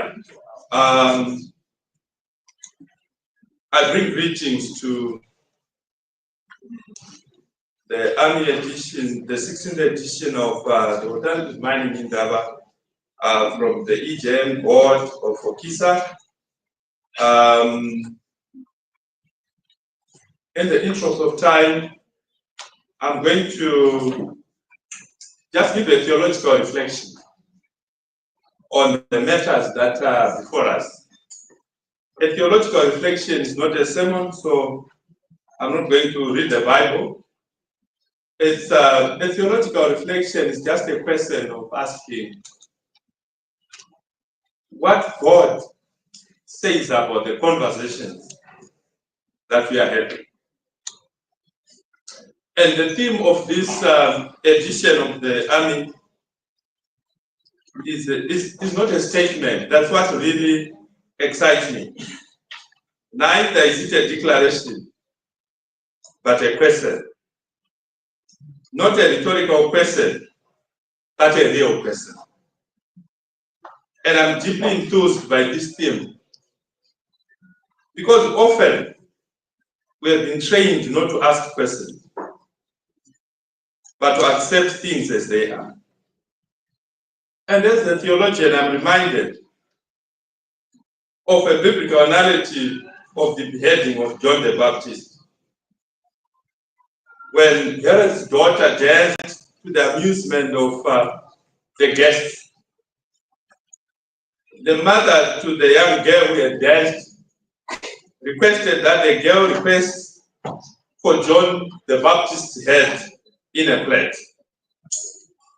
And the father instructed that John the Baptist must be killed, and his head being brought right into the party whilst it was in a platter. What really touches me about this story is that nobody dared to ask why was John's head in that plate. And the party continued, to my surprise. Nobody dared to stop the music. Yesterday, I was one of the few who were privileged to hold a candle in remembrance of our colleagues, our brothers and sisters who died in a mine, who were killed in a mine. And I remember John the Baptist. And when the director of ceremony asked us to lift up the the candles for a picture, I ask myself, am I not lifting up John the Baptist's head for a picture and without asking the question, why were those people killed? Why are we commemorating those people and not asking the question, why did the South African government did that? We are more often trained to observe minutes of silences and not ask the question, why? This edition of ANU who came to Cape Town in South Africa. We are here, the music is going on right behind us in the Parliament building where the sauna is going to be presented. And no one dares to ask, why are we lighting 87 candles? Why were those people killed? Why can't we stop the music and allow the party to stop until we get answers?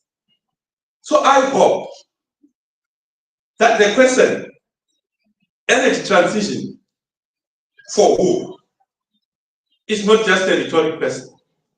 It's a question that we are going to engage so that when we leave this place, we'll have answers to this question.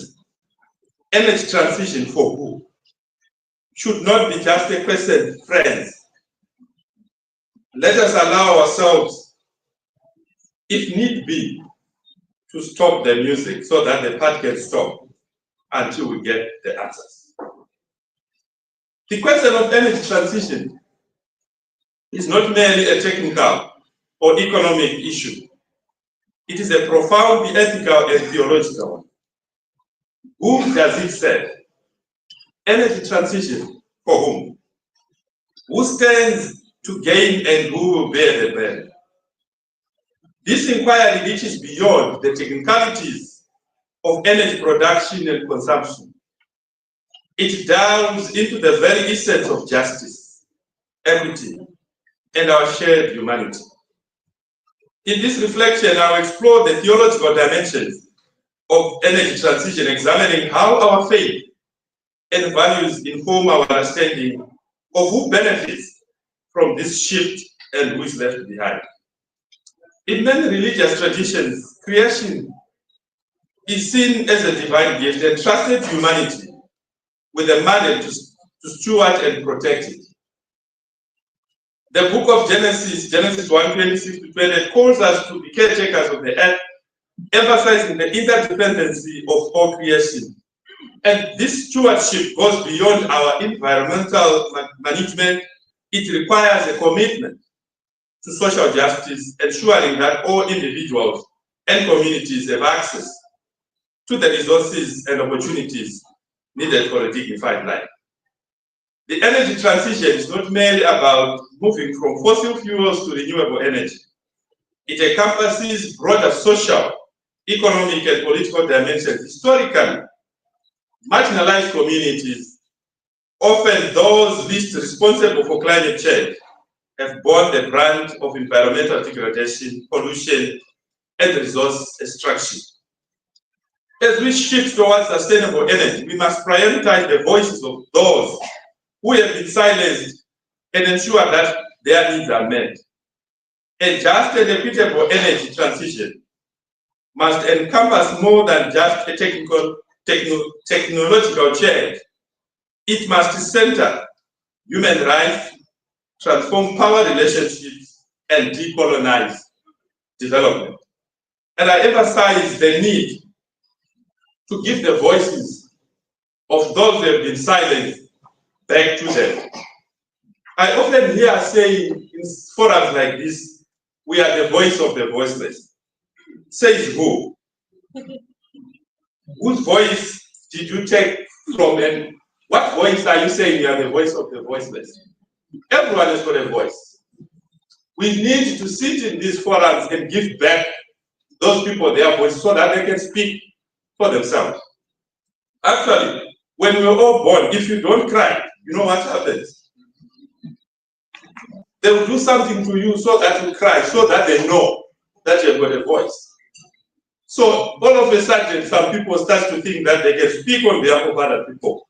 No, let's give them their voices back and not speak on their behalf. Therefore, the need of having community voices in these platforms is very paramount. To the question, energy transition for who? From a theological point of view, I'm going to answer that question based on Matthew 25, verse 31 to 46, using the theological concept of preferential option for the poor, which is a concept that emphasizes concern for the marginalized, vulnerable, and those living in poverty, signifying a moral priority to address the needs of the poor and marginalized in society, essentially meaning that when making decisions, the needs of the poorest should be considered first and given greater weight than others. It is a call to actively advocate for and support those experiencing poverty, often rooted in the belief that Jesus Christ identified with the poor and marginalized. In the context of energy transition, this means prioritizing the needs and interests of the poor and vulnerable in the transition to a more sustainable and equitable energy system. Why preferential option for the poor is relevant in energy transition? Number one, energy inequality. The energy transition can exacerbate existing energy inequalities if not designed with the poor and vulnerable in mind.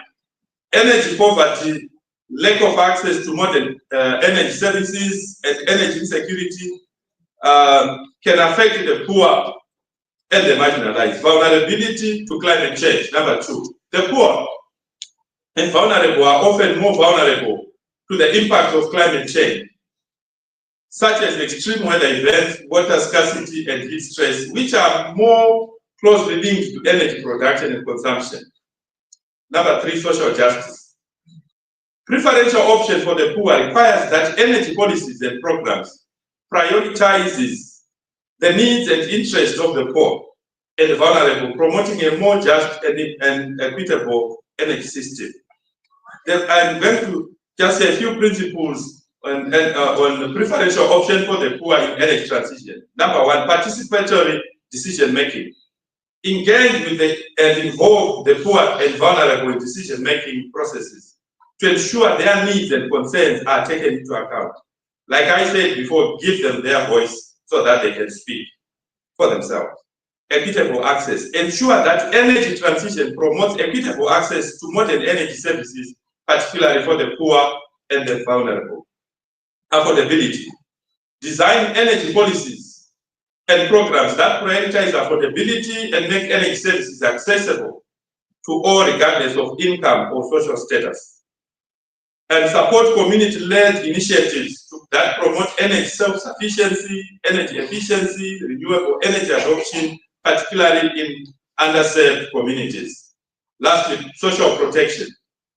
Implement social protection programs that cushion the impact of energy transition, such as job losses, skill gaps, and changes in the energy prices. When I look at the word transition, I'm reminded of the transition that happened when the children of Israel were moving from Canaan to from Egypt to Canaan. When they were in the desert, God taught them how to manage transition when He fed them with manna. Obviously, coming from the Pharaoh economy, where people were being classified in accordance to what you have and what you don't have, the slave and the master. But on giving them manna, God says everyone will pick what is enough for you today. You don't have to pick more than what is enough for you. And those who had the skill, those who were taught by Pharaoh to move faster and pick more than others, they would find their loot rotted the next morning. And may God help us that in this transition, we appreciate and understand that God requires us all to have enough for ourselves and not having more than what we need. As I conclude, I'm reminded of what the Nigerian economist Aluko said. He said the poor cannot sleep because they are hungry, and the rich cannot sleep because the poor are awake. Let us not allow the rich to sleep whilst we are awake. Let the good Lord bless you.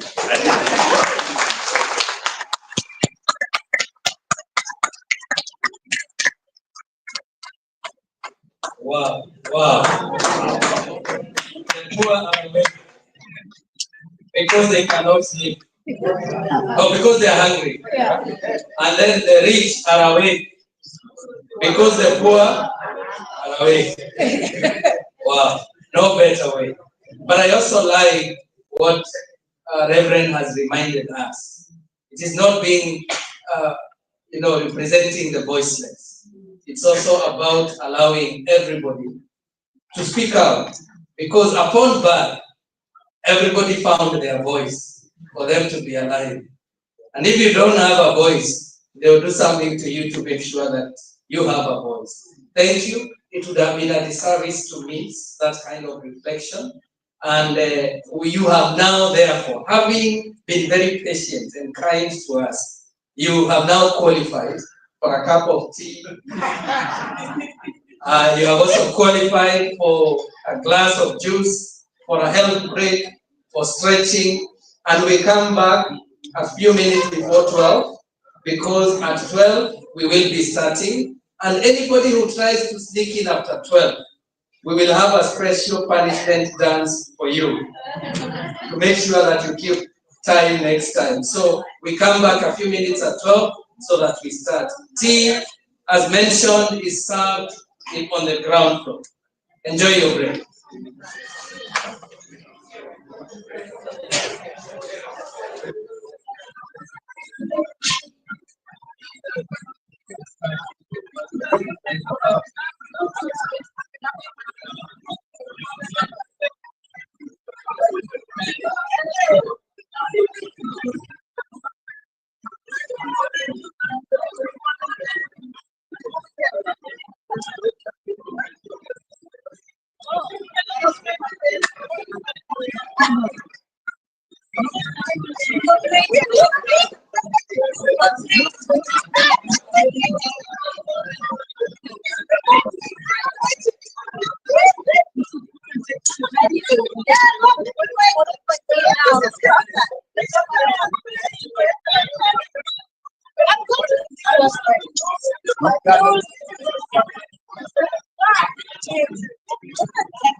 Não há condição.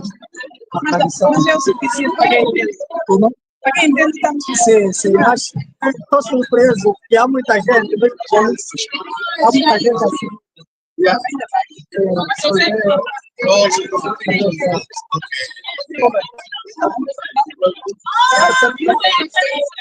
Eu vou ter que ir a correr.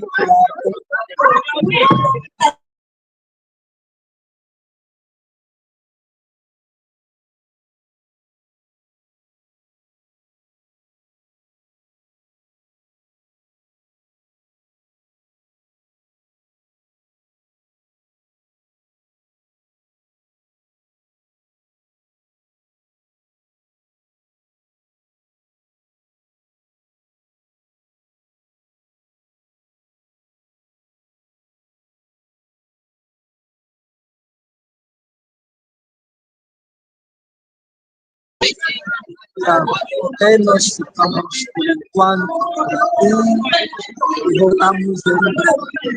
Então, fico até já para todos aqueles que nos acompanham a este momento.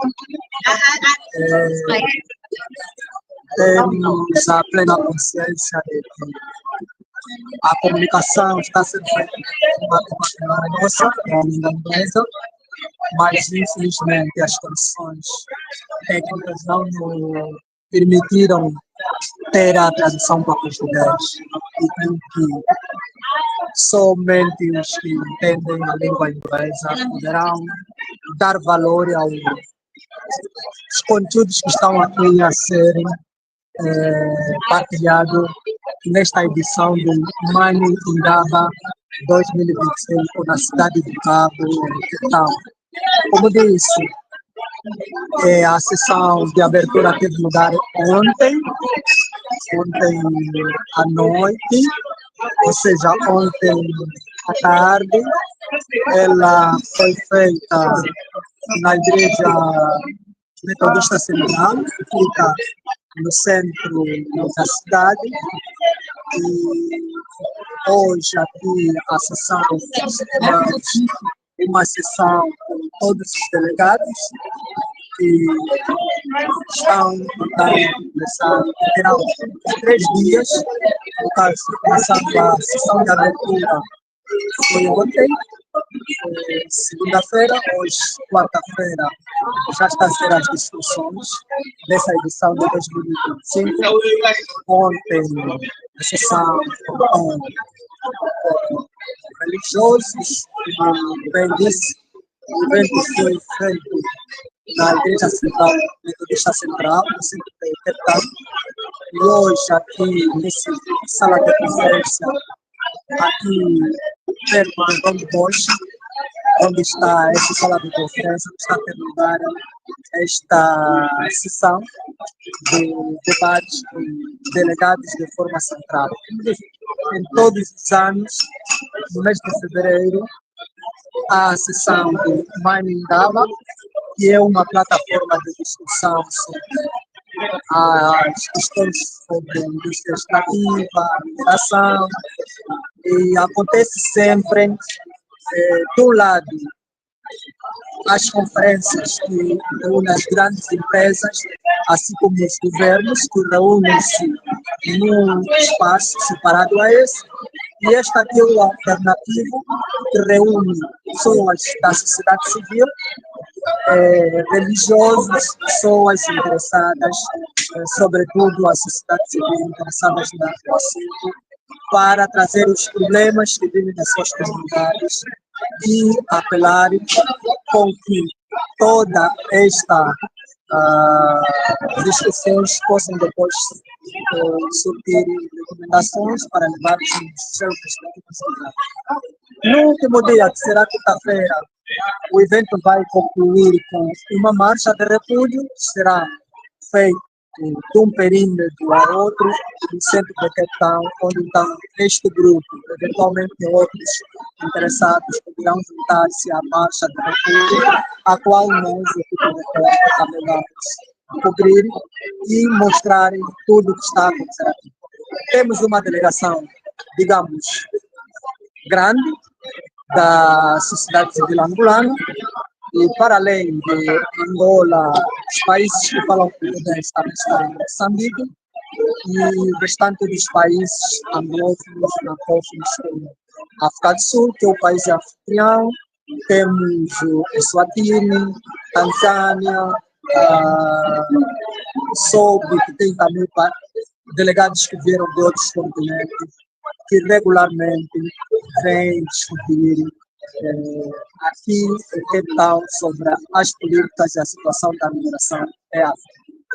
Eu faço um ponto e vírgula, como disse, estamos a fazer uma pausa e em breve voltamos para vos dar mais conteúdo de tudo que está a acontecer aqui nesta edição do Indaba 2025 na cidade de Cabo, Cape Town, África do Sul, e até já.